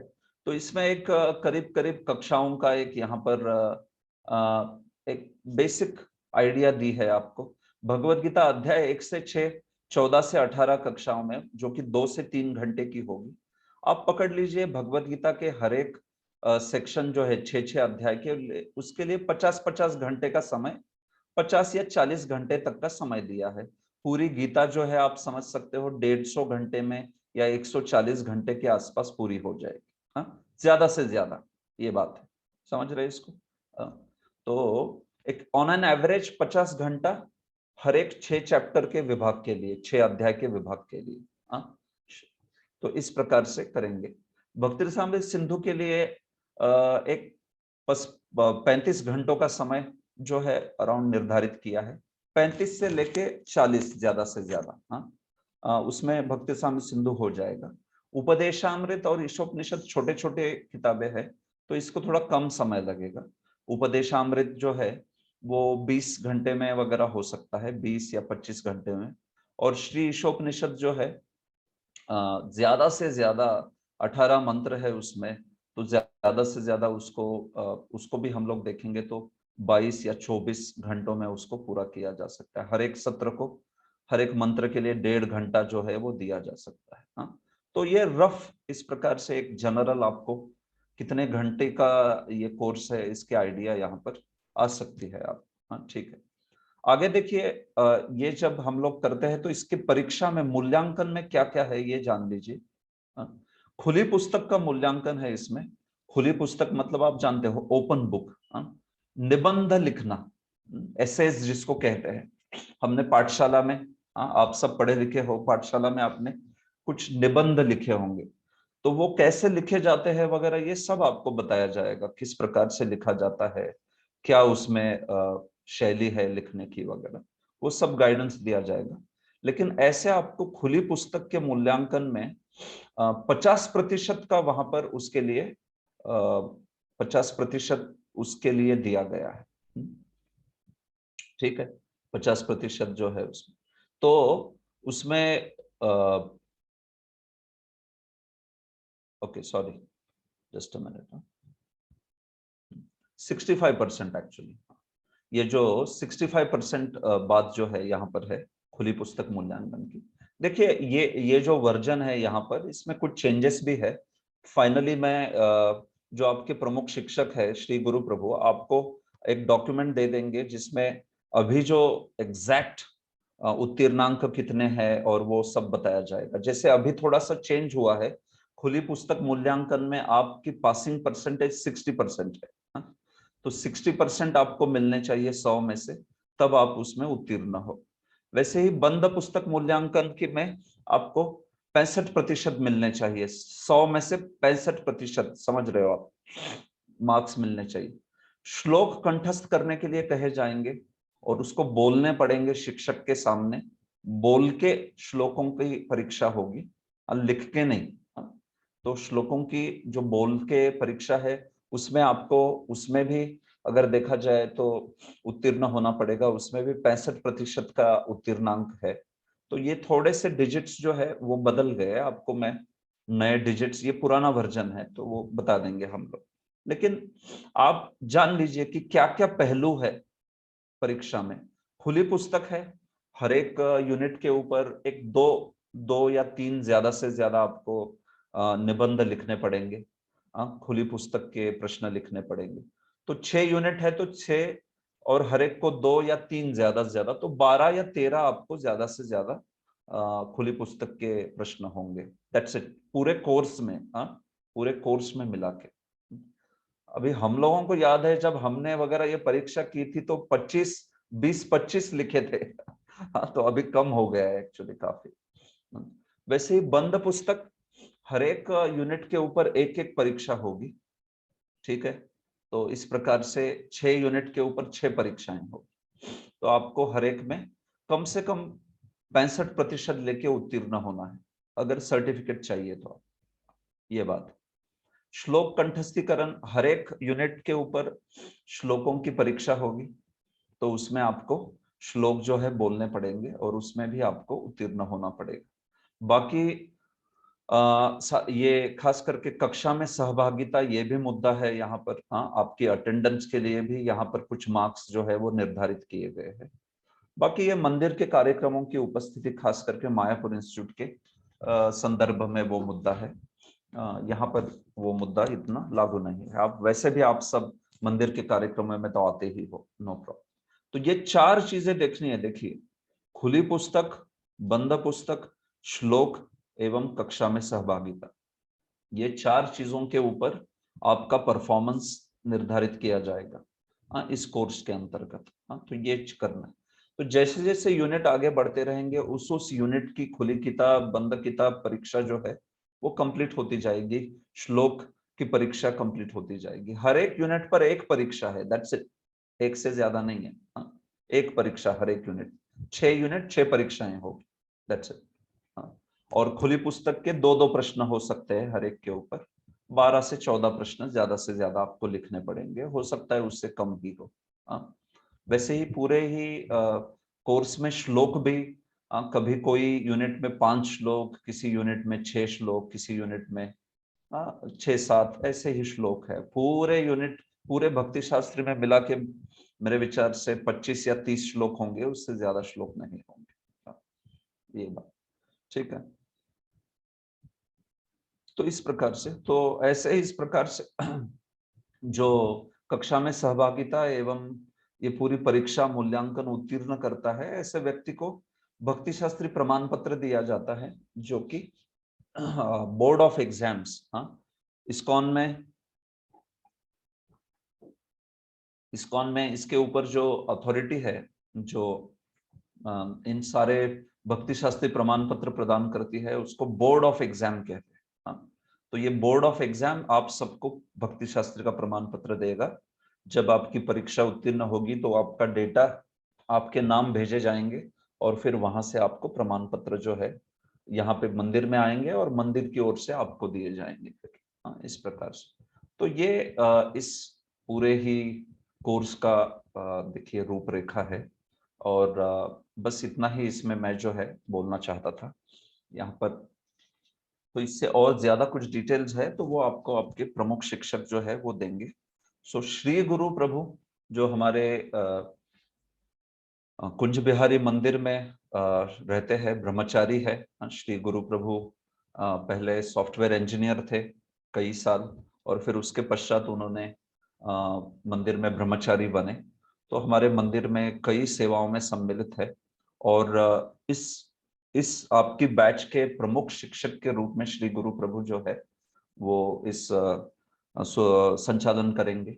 तो श्री गुरु प्रभु का भी मैं स्वागत करता हूँ, धन्यवाद देता हूँ कि उन्होंने इस बैच की जो जिम्मेदारी है वो ली है। तो प्रभु यहाँ पर मैं बस किसी को कुछ प्रश्न है तो पूछूंगा, फिर उसके पश्चात आप कुछ प्रैक्टिकल चीजें बोलना चाहते हैं तो उसको बोल के आज के सत्र को अंत कर देते हैं, ठीक है। तो ये एक सर्वसाधारण रूपरेखा में या पूरे प्रोग्राम के बारे में ही किसी को कुछ प्रश्न है तो पूछिए।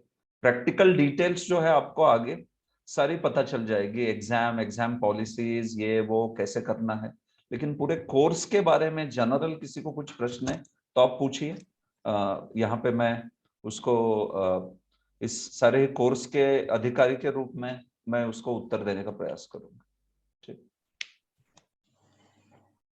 कुछ प्रश्न है किसी का उसके इसके ऊपर या हरे कृष्ण। स्पष्ट है? हाँ प्रभु बोलिए। प्रभु जी जो आपने कहा कि हैंड बुक मिलेंगे, मतलब वो कहाँ कुछ? यस प्रभु। हरे कृष्ण प्रभु, जो हैंड बुक हाँ मिलेंगे आपने कहा था, हाँ, तो कहाँ पे मिलेंगे, मतलब कहाँ पे आना पड़ेगा? अच्छा, देखिए प्रभु, ये जो विद्यार्थी सहायक पुस्तिका है उसकी आपको सॉफ्ट कॉपी मिलेगी। आपको आपको उसको इंटरनेट पे, मतलब आपको सॉफ्ट कॉपी भेजी जाएगी उसको, आप समझ रहे हैं ना? तो आप उसको फिर लीजिए, और आप स्वयं से उसको प्रिंट आउट लेना चाहते तो ले सकते हो, या फिर आप लैपटॉप पे पढ़ते हो, देखते हो, तो फिर उसको सॉफ्ट कॉपी को यूज कीजिए। आपको सॉफ्ट कॉपी जो है उसकी दी जाएगी। ठीक, इस ठीक। कोर्स में जैसे ही सारी आज के सत्र के बाद जैसे ही प्रोसेसेस सब कम जाएगी तो आपको ये सब डॉक्यूमेंट्स देंगी। अन्य भी हर एक किताब के लिए, कुछ सिलेबस के लिए चीजें, अन्य कुछ डॉक्यूमेंट सब मिल जाएगा, यू नो, ऐसे। धन्यवाद। ठीक है, तो देखिए, और कुछ प्रश्न है किसी का? हरे कृष्णा प्रभु जी। हाँ बोलिए मेरा एक प्रश्न। अक्षय प्रभु। हाँ प्रभु जी, आपके हिसाब से भक्ति शास्त्री में हम जो समय देंगे क्लास के अलावा, हमको खुद के पर्सनल स्टडी के लिए कितना टाइम देना चाहिए? हाँ बहुत अच्छे, हाँ बहुत अच्छा प्रश्न है। तो देखिए, मैं कहूँगा कि हर एक जो सत्र है, उस सत्र को मानिए 2 घंटे का सत्र है, हाँ? तो उस 2 घंटे के सत्र को आप रिवाइज करने के लिए 20 मिनट दीजिए कम से कम। 20 से 25 मिनट आप स्वयं का रिवीजन के लिए दीजिए, हाँ ऐसे। और फिर एक चीज होती है कि यहाँ पर जब पढ़ाते हैं तो हम प्रभुपाद जी के तात्पर्य को बताते हुए एक स्पीड से चलेंगे, है कि नहीं? कोर्स पूरा करना है तो एक नेचुरली एक स्पीड से आगे बढ़ेंगे। तो जो भी मंत्र, जो भी श्लोक पढ़ाया गया है ना, तो आप वापस जाके उसका पूरा तात्पर्य पढ़ लीजिए, हाँ? तो वो अगली कक्षा में आने तक पढ़ लीजिए, पूरे ही हफ्ते में कभी भी आपको संभव है तब पढ़ लीजिए। मानिए ईशोपनिषद के पहले श्लोक की व्याख्या आपने सुनी यहाँ पर शिक्षक से, अगले सत्र में आने के पहले मेक श्योर कि आपने जो नोट्स पढ़े हैं और प्रभुपाद जी का उस पर्टिकुलर तात्पर्य उसको पूरा पढ़ के आए।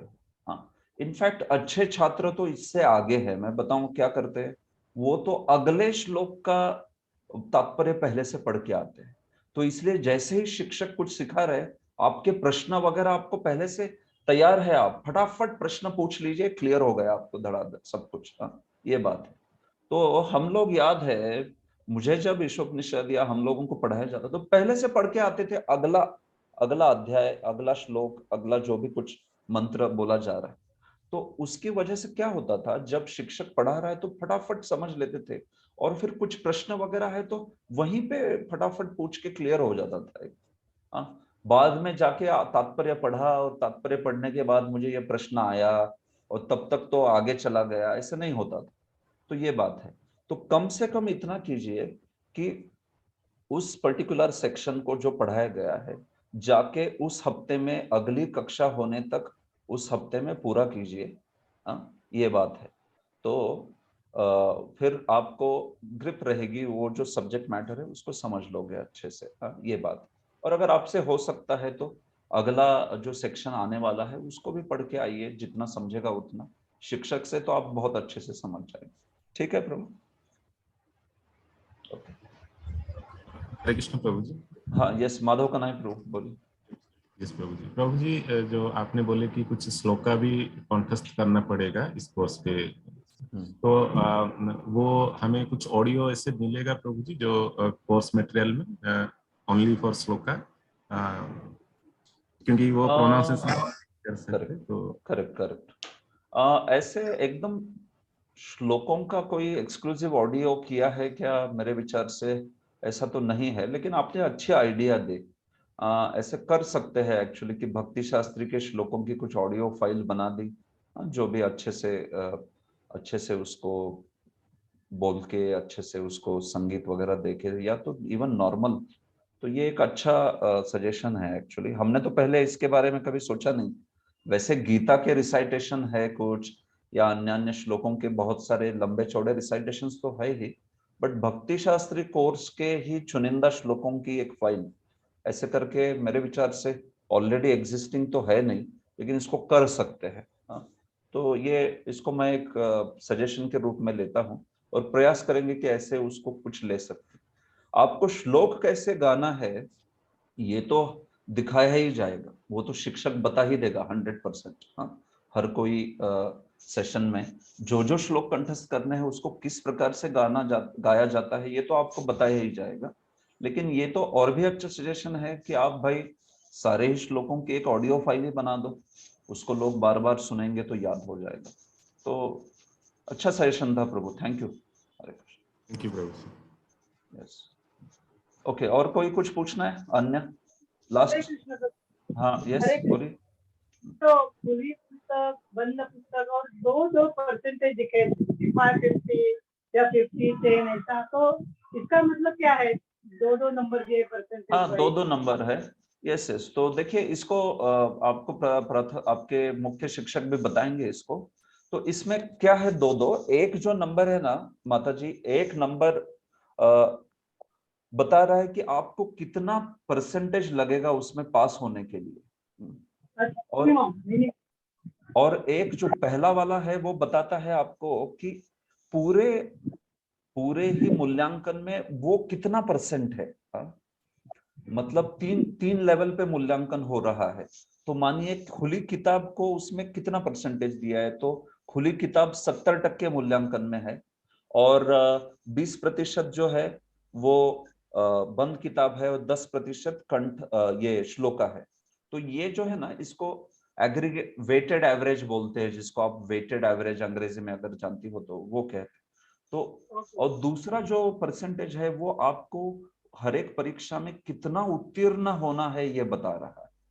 हाँ, आपको अगर खुली किताब परीक्षा में हर एक यूनिट में आपको अगर 60% नहीं मिलते हैं तो वो फेल हो गया, 60% या ज्यादा ये पास हो गए, ये बात है। ठीक है, thank you sir. Okay, no problem.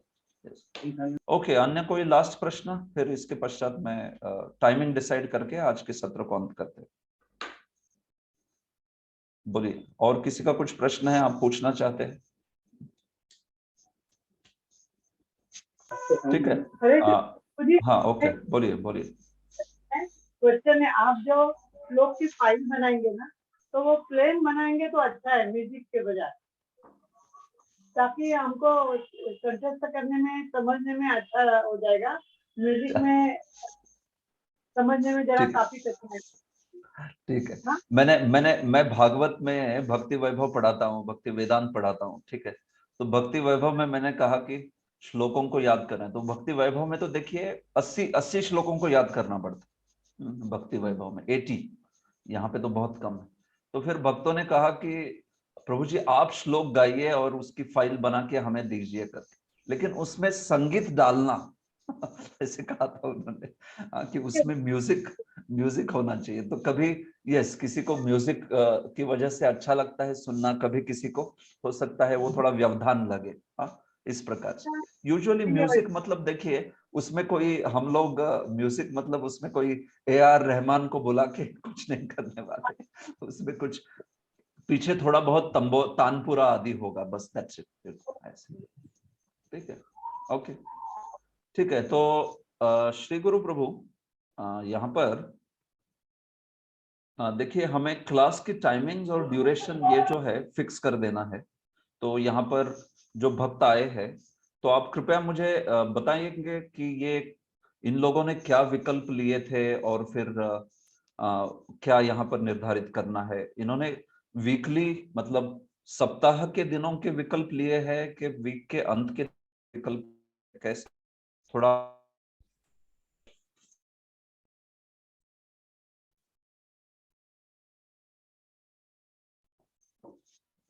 Yes Shri गुरु प्रभु,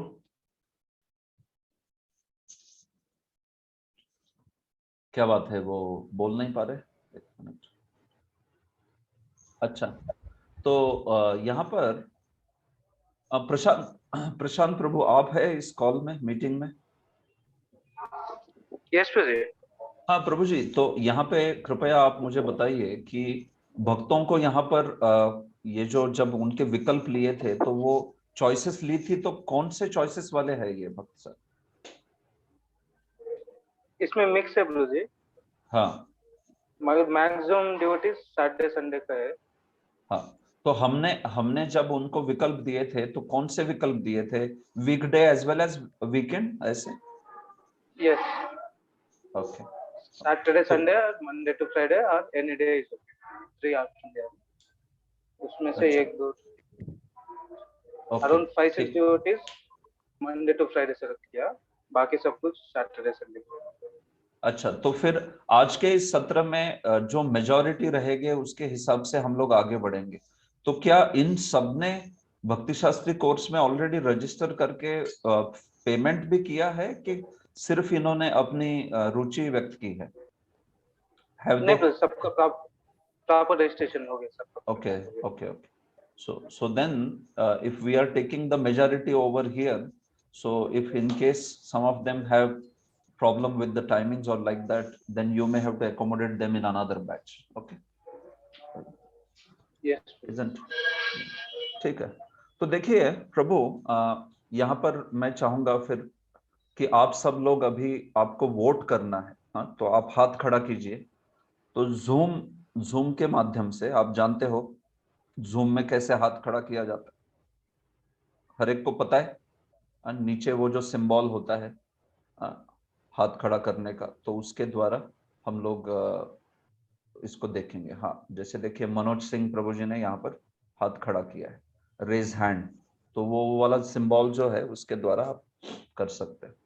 तो देखिए इस कोर्स में अगर हम लोग इसको वीकेंड में रखते हैं, जो कि मैंने देखा है कांग्रीगेशन जो बैचेस है, गृहस्थ ज्यादातर भक्त है जो कि बाहर की दुनिया में जॉब वगैरह करते हैं, तो ऐसे भक्तों के लिए मैंने देखा है कि ज्यादा से ज्यादा वो शनिवार या रविवार इन दिनों में क्लासेस को ज्यादा पसंद करते हैं या उनके लिए सुविधाजनक होता है। हाँ, तो मैं पहले उस मॉडल के लिए आप लोगों को कहूंगा कि आप में से कितने भक्त जो है वो शनिवार एवं रविवार इन दोनों दिन एक एक कक्षा वाला मॉडल चाहेंगे। हाँ, तो ये जो टाइमिंग है वो इवनिंग में कर सकते हैं इसको। शनिवार एवं रविवार ये दोनों दिन आपकी 2-2 घंटे की परीक्षा, 2-2 घंटे का सत्र होगा, तो जिससे कि 4 घंटा एक हफ्ते में, कम से कम देखिए भक्ति शास्त्री में एक हफ्ते में आपने 3 घंटा या 2.5 घंटा सीखना चाहिए, नहीं तो आपका कोर्स 1.5-2 साल से आगे चला जाएगा। हाँ, तो मैं आपको मिनिमम बता रहा हूँ कि हर एक हफ्ते में कम से कम 3 घंटा, 2.5 से 3 घंटा आपने सुन लेना चाहिए, नहीं तो फिर कोर्स लंबा चला जाएगा। तो इसलिए अगर आप 4 घंटा सुनते हो शनिवार एवं रविवार को पकड़कर, तो फिर आपका कोर्स तो और भी जल्दी खत्म हो जाएगा। हाँ? लेकिन शनिवार एवं रविवार को हम लोग ये शाम में समय रख सकते हैं। देखिए आपका पूरा ही ऑनलाइन होने वाला है बैच। हाँ, तो इसलिए आपको तो मतलब मंदिर में आके कक्षाएं वगैरह करनी नहीं है। हाँ, तो अगर मैं यहाँ पर आपको पहला प्रपोजल देता हूँ कि आप शनिवार एवं रविवार को शाम को, मानिए जैसे 7 से 9 हो या 6:30 से 8:30 हो, इस प्रकार से 2-2 घंटे की कक्षाएं अगर हम करते हैं, तो कितने भक्त इस ऑप्शन को लेना चाहेंगे? तो हाथ खड़ा कीजिए। श्री गुरु प्रभु, आप देखिए उनके रिस्पॉन्सेस, कितने भक्तों ने चूज किया है। जो भी मेजॉरिटी है उसके साथ हम चलें।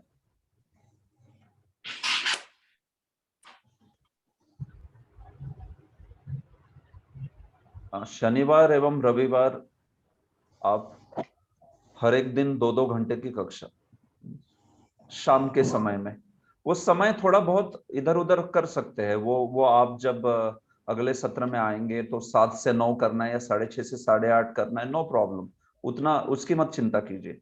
आप बस इसको स्वीकार करते हो क्या, बताइए कि शनिवार और रविवार ये दोनों दिन हम लोग 2-2 घंटे की कक्षा को तैयार है शाम के समय में, बस ऐसे।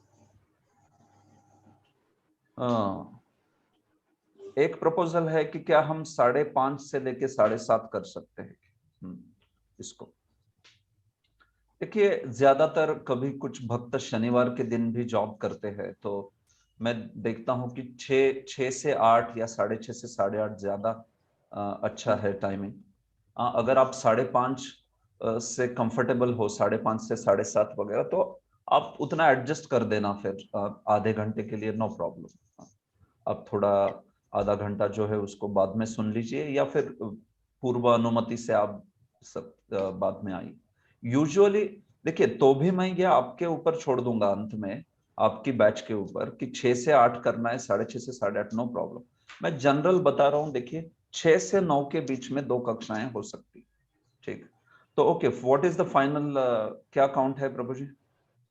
श्री गुरु प्रभु 14, 14, यस गुरुजी, 13 1 14, ठीक, 14, ओके। दूसरा समय है, देखिए अभी अभी हाथ नीचे कीजिए। हाँ, और फिर अच्छा, हमारे यहाँ पर कोई यूएस टाइम नहीं, व्हाट इज दैट?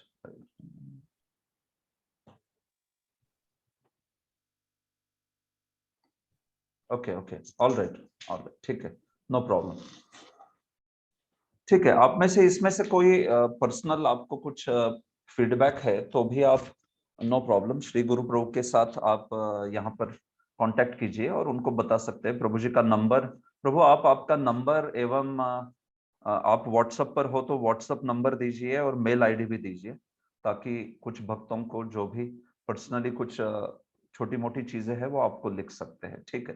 तो देखिए, अभी मैं दूसरा ऑप्शन दे रहा हूं आपको कि ये केवल रविवार के दिन की कक्षा होगी, रविवार केवल, ओनली ऑन संडे। और रविवार के दिन 3 घंटे का सत्र होगा, बीच में ब्रेक दे सकते हैं, 1.5 घंटे के बाद में एक 10 मिनट का ब्रेक देके फिर से 1.5 घंटे का एक सत्र, ऐसे 3 घंटे की कक्षा एक ही दिन हफ्ते में, केवल रविवार, और वो शाम के समय में होगी। क्योंकि देखिए, रविवार का सुबह वाला समय जो होता है 11 से 1 वगैरह, वो काफी व्यस्त होता है, कई भक्तों को बाद में उसमें पीड़ा होती है, मैंने देखा है। तो इसलिए आप वैसे भी ऑनलाइन भक्त हो, आप मंदिर सुबह आके 11 से 1 कक्षा करके जा सकते थे, ऐसा कुछ विचार नहीं आ रहा है इधर, है कि नहीं? शाम के समय आप वैसे भी ऑफिस से, मतलब कंप्यूटर से लॉगिन करके ही सुनने वाले, तो संडे इवनिंग में 3 घंटे की कक्षा एक ही दिन हफ्ते में, बस ऐसे कितने लोगों को ये ऑप्शन चाहिए बोलिए?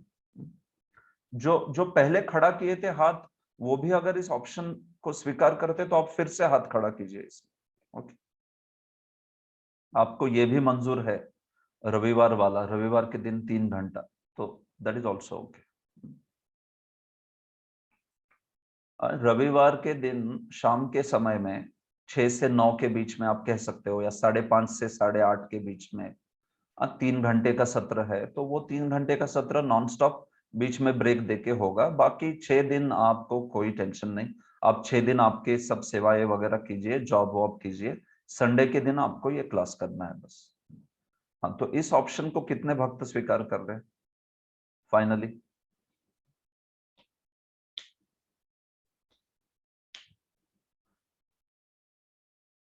देखिए, संडे के दिन मैं इवनिंग में ही आप कहूंगा कि बेटर रहेगा, क्योंकि क्या है, दिन में संडे के बहुत प्रोग्राम्स और बहुत व्यस्तताएं होती है सबकी, काफी सारे अन्य भी कोर्सेस दिन में ही चलते हैं। तो चूंकि आप ऑनलाइन में हो, तो आपको ये वाला शाम में अगर कोर्स है, ये तो सबसे बढ़िया रहेगा। ये मैं अपने अनुभव से बता रहा हूँ, ठीक है।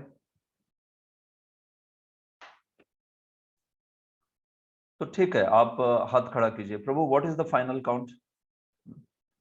9, 9, राइट, 9, ओके। सो पहले ऑप्शन के लिए 14, दूसरे के लिए 9 थे। अभी मैं लास्ट चीज पूछ रहा हूं, ये आप में से कई सारे भक्त जॉब करने वाले होंगे, आप वीकडेज में ऑफिस के लिए जाते होंगे, बराबर है? तो ऐसा कोई है क्या कि जो वीकडे का ऑप्शन चाहता है? बस इतना बोलिए मुझे कि वीकडे का ऑप्शन, सप्ताह के दिन वाला ऑप्शन किसी को देना है कि नहीं, मतलब चाहिए कि नहीं, ये पहले बोल दीजिए। आप में से सप्ताह का ऑप्शन चाहने वाले 1-2 लोग रहेंगे तो फिर वो तो रूल आउट हो गया, वो संबंध ही नहीं है। क्योंकि यूजुअली स्पीकिंग मैं बताता हूँ, कांग्रेगेशन बैच में हर कोई वीकेंड में ही स्वीकार करता है। वे क्या करते हैं, जो वीकडे में सप्ताह के दिनों में उसको नहीं कर पाते हैं वो लोग। ये मैंने अनुभव किया है ज्यादातर, क्योंकि आजकल ऑफिसेस में लोग 7:30, 8:30, 9 बजे तक काम करते रहते हैं, तो इसलिए छूटना कठिन हो जाता है, स्वाभाविक है। फिर उसके बाद में आके इतने थके रहते हैं कि क्या वो फिलॉसफी सुनेंगे। हाँ, वो सोते हैं क्लास में, फिर कुछ नहीं करता।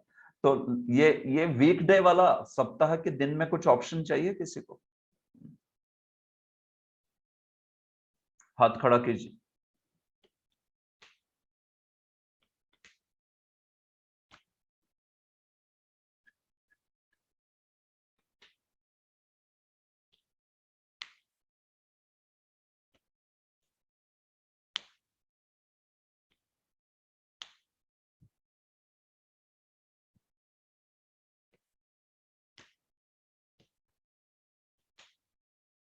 ओके, श्री गुरु प्रभु 4। ओके,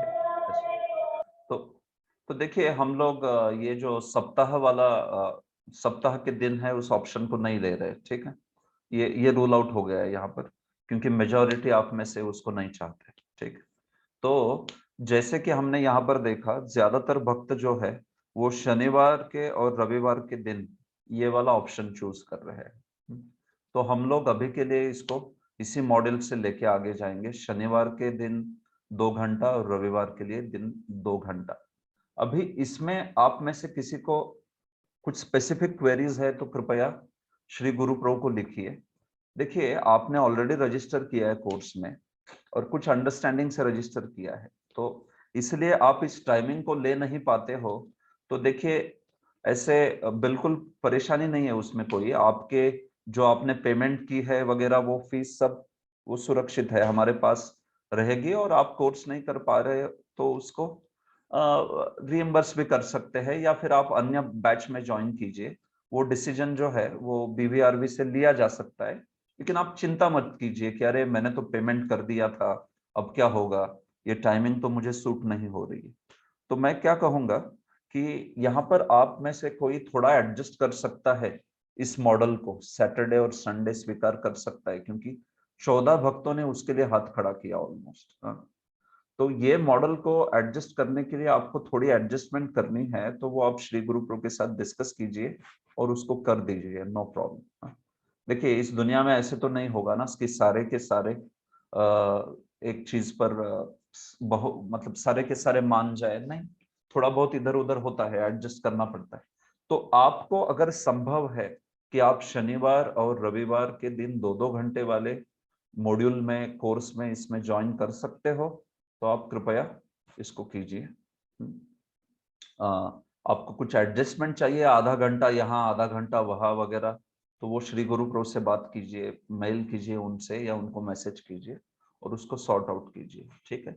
लेकिन अभी के लिए हम लोग, जैसे कि यहाँ पर सीधा सीधा दिख रहा है, तो इससे हम लोग इस कोर्स को शनिवार एवं रविवार वाले मॉडल से चलाएंगे। हर एक दिन 2-2 घंटा, 4 घंटे का टीचिंग हर एक हफ्ते में होगा। तो इससे कोर्स काफी जल्दी भी खत्म हो सकता है, क्योंकि 4 घंटा ये बहुत अच्छा समय है। 3 घंटा या 2.5 घंटा ही ज्यादातर लोग सुनते हैं एक हफ्ते में। लेकिन अगर आप 2 घंटे के सत्र 4 घंटा सुन रहे हो, तो आपका कोर्स थोड़ा जल्दी खत्म हो जाए, तो ये बहुत अच्छी बात है। तो बैचेस देखिए कि कभी कभी समय का ऐसे होता है कि अगर आपको समय एडजस्ट नहीं हो रहा है करके आपने ज्वाइन नहीं किया, तो नई बैच आने के लिए समय लग जाता है कभी कभी। नई बैचेस के लिए और 6 महीना लग सकते हैं, 2 महीना लग सकते हैं। तो अगर थोड़ा सा आप आपकी लाइफ ऑर्गेनाइज एडजस्ट करके कर सकते हो इस मॉड्यूल में सैटरडे संडे, तो निश्चित कीजिए, मैं आपको पूरा पूरा प्रोत्साहन दूंगा कि उसको आप कर सकते हो। लेकिन अगर आप में से कोई आपके जीवन के अन्य व्यस्तताओं के कारण कर ही नहीं सकते, इसको संभव ही नहीं है शनिवार रविवार के शाम के समय में, तो फिर आप उसको जो है फिर अगली बैच में, या फिर हो सकता है आप रुकिए अगली बैच के लिए, उसको इस प्रकार से इसको करना पड़ेगा, ठीक है। ओके, तो इस प्रकार से ये हम लोग निर्धारित कर रहे हैं यहाँ पर। बाकी आगे की सारी सूचनाएं आपको श्री गुरु प्रभु देंगे। ओके। देखिए बहुत सारे सजेशंस आ रहे हैं। सैटरडे संडे अच्छा है, सुटेबल टाइमिंग हो सकती है maybe 5 to 7, 5:30 to 7, no problem. तो क्या कीजिए, श्री गुरु प्रभु को लिखिए ये। अगर मानिए ज्यादातर भक्तों के लिए जो टाइमिंग सुटेबल हो रहा है तो हम लोग क्यों नहीं चेंज करेंगे, आपके ऊपर ही है। 5 से 7 टाइमिंग अगर आप सजेस्ट करते हो और अन्य भक्तों को किसी को आपत्ति नहीं है या लाइक दैट, तो फिर हम लोग उसको निर्धारित करेंगे, नो इश्यूज। तो अभी सिर्फ शनिवार रविवार वाला मॉड्यूल निर्धारित कर दिया हमने। अगले सत्र तक आप श्री गुरु प्रभु को इनपुट्स दीजिए, नो प्रॉब्लम। अगले सत्र में टाइमिंग भी डिसाइड कर देंगे, ये वेरी क्लियरली ऐसे। तो you can contact, he is your primary teacher. आप सारे ही चीजों के लिए उनको कॉन्टेक्ट कर सकते हो। आगे कौन कौन से शिक्षक है, कौन सा बुक पहले पढ़ाया जाएगा, ये सब चीजें आपको अगले सत्र में प्रभु जी पहले प्रारंभ में बता देंगे। कि कैसे हम शुरू कर रहे हैं, मतलब जो भी इसके आगे वाला सत्र। हम लोग श्री गुरु प्रभु कब प्रारंभ कर रहे हैं कोर्स को? नेक्स्ट सैटरडे प्रभु। Next Saturday, okay. तो ठीक है, देखिए नेक्स्ट सैटरडे से हम लोग प्रारंभ कर रहे हैं, मतलब आज 5 तारीख है, तो 11 जून को इस सत्र में आइए आप। और उस सत्र में टाइमिंग वगैरह की भी क्लैरिटी पूरी हो जाएगी। 6 से 8 या 6:30 से 8:30, 7 से 9, 5 से 7, जो भी कुछ है वो एकदम क्लियर हो जाएगा वहां, ठीक है। लेकिन शनिवार रविवार वाला मॉड्यूल तो लेके चलते हैं इसको। और मैं बता रहा हूँ मेरे भी अनुभव से कि शनिवार रविवार में शाम का समय ये सबसे बढ़िया है एक्चुअली इस कोर्स को करने के लिए। आप रविवार को सुबह करना चाहोगे, बहुत सारी सेवाएं रहती है, कोई महाराज आ गए, कोई गेस्ट आ गए, उनके सेशंस रहते हैं, आपकी काउंसलर मीटिंग हो सकती है, बहुत सारी चीजें होती है। वीकडेज में जॉब होता है, तो इसलिए ये बढ़िया मॉडल है, आप इसको कीजिए। अन्यों को जिसी को भी कोई क्वेरीज है कृपया श्री गुरु प्रभु को लिखिए, ठीक। आप सबको मैं बहुत बहुत शुभकामनाएं देता हूं, बधाई देता हूं। और ये भी प्रार्थना करता हूं कि आप इस भक्ति शास्त्री कोर्स में बहुत उत्साह, धैर्य, निश्चय से आगे बढ़े और ये कोर्स आपके जीवन के मतलब भक्तिमय जीवन को बड़ा तुष्ट कर दे, पुष्ट कर दे। आपकी प्रभुपाद और हमारे पूर्ववर्ती आचार्यों में, प्रभुपाद में आपकी श्रद्धा जो है, निष्ठा जो है वो बढ़े। इसी शुभकामनाओं को देते हुए मैं इस सत्र को यहाँ पर अंत करता हूँ। तो बीच बीच में मैं भी आऊंगा आप लोगों को मिलने के लिए। प्रारंभ किया है मैंने यहाँ पर, तो कभी कुछ आपको कुछ क्वेरीज हो या फिर कुछ कोर्स के बारे में फीडबैक हो तो उसको लेने के लिए मैं भी बीच में आपको कभी मिलता रहूंगा, यूनिट्स के बाद आदि वगैरह। लेकिन तो भी एनी केस आप में से कोई अगर मुझे कुछ कांटेक्ट करना चाहते हैं तो मैं यहाँ पर मेरा नंबर दे रहा हूँ, व्हाट्सएप नंबर है ये, तो उस पर आप मुझे कांटेक्ट कर सकते हैं।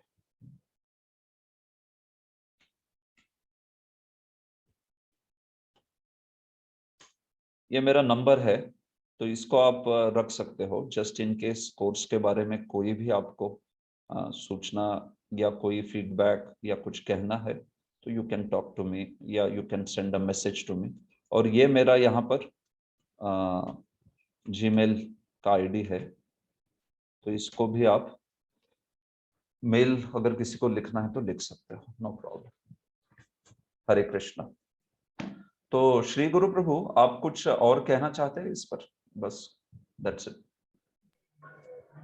So, individually, I would like to take feedback from them regarding the timing, whether it is convenient 5 to 7 or 7 to 9 or 6 to 8, and based on that, I will finalize and accordingly inform them the timing, and we'll have the session.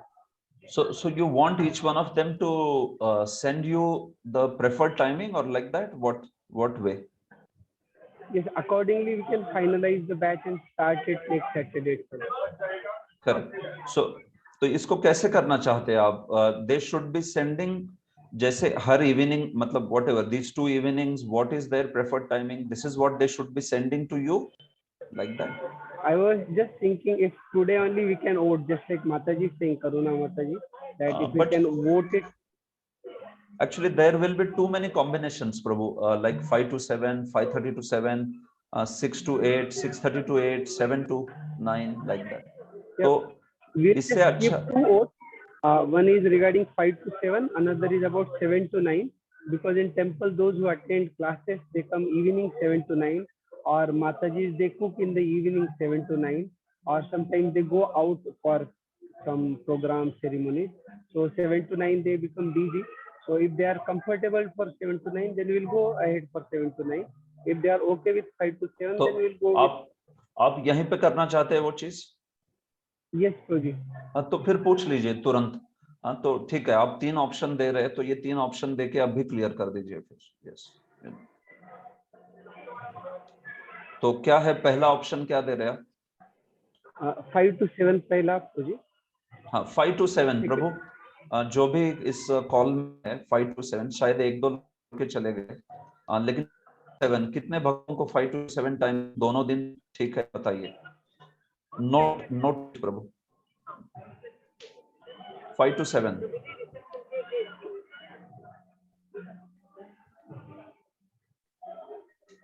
9 members Prabhuji. 9 members, okay, ठीक है। दूसरा option? Second option 6 to 8. 6 to 8।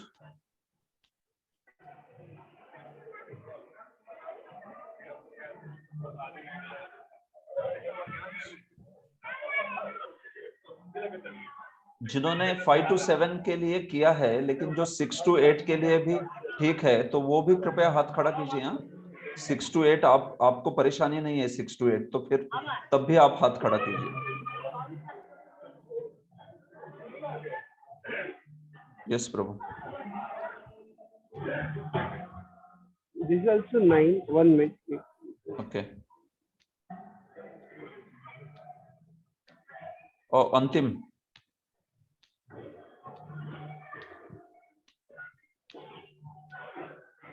What is the last option, Prabhu? This is also 9 project, and last option is 7 to 9.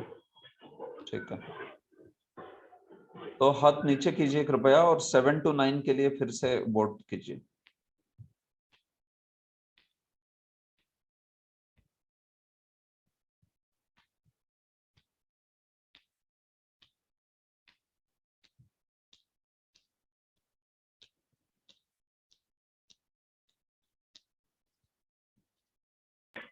This is only 5 projects. Okay, तो कौन सा timing सबसे ज्यादा suitable किया माना जाए? Those who voted for 5 to 7, they also voted for 6 to 8. So mostly 5 to 7 are comfortable, most of them. ठीक, okay, तो फिर अगले सत्र का टाइमिंग आप 5 to 7 अनाउंस कीजिए, और फिर उसमें अगर किसी को कुछ और, मतलब पहला सत्र है वो, तो अगर किसी को कुछ बहुत ही ज्यादा सजेशन है या कुछ बहुत ही ज्यादा परेशानी है, तो तब उसमें पहले 10-15 मिनट इसमें वो बोल सकते हैं सजेशन। हाँ, अभी के लिए 5 से 7 निर्धारित कर देते हैं। अगर आप में से किसी को कुछ इसके ऊपर सजेशन है बहुत ही ज्यादा, तो फिर उसको पर्सनली आप बोलिए, पर्सनली श्री गुरु प्रभु को बताइए। बट अदरवाइज यस, 5 to 7 वाला जो है वो यहाँ पर निर्धारित करता है। ठीक, ओके, हरे कृष्णा। ऑलराइट, तो आप सबको मेरी बहुत बहुत शुभकामनाएं। श्रील प्रभुपाद की जय। तो प्रभु, यहाँ पर और कुछ है, आप कुछ बताना चाहते हो कि ये इस मीटिंग को यहाँ पे एंड करना है? आप देखिए। Yes, Prabhuji. Oh, we can finish it now. Anything from Prashant Prabhu, BVRV Prashant Prabhu? Hare Krishna, Prashant Prabhu, you are there? Yes, Prabhuji, I'm there. You have anything else that needs to be conveyed? As such, nothing, Prabhuji. Timing, yeah, Prabhu. We confirmed with timing. We confirmed with the model. Saturday, Sunday, and 5 to 7 p.m. बाकी आगे के सारे instruction Shri गुरु प्रभु देंगे अगले सत्र में। Exams वगैरह पूरा ही डिटेल्स सारी चीजें जो बता देंगे। ठीक है, जय। ओके, श्रील प्रभुपाद की जय। हरे कृष्ण।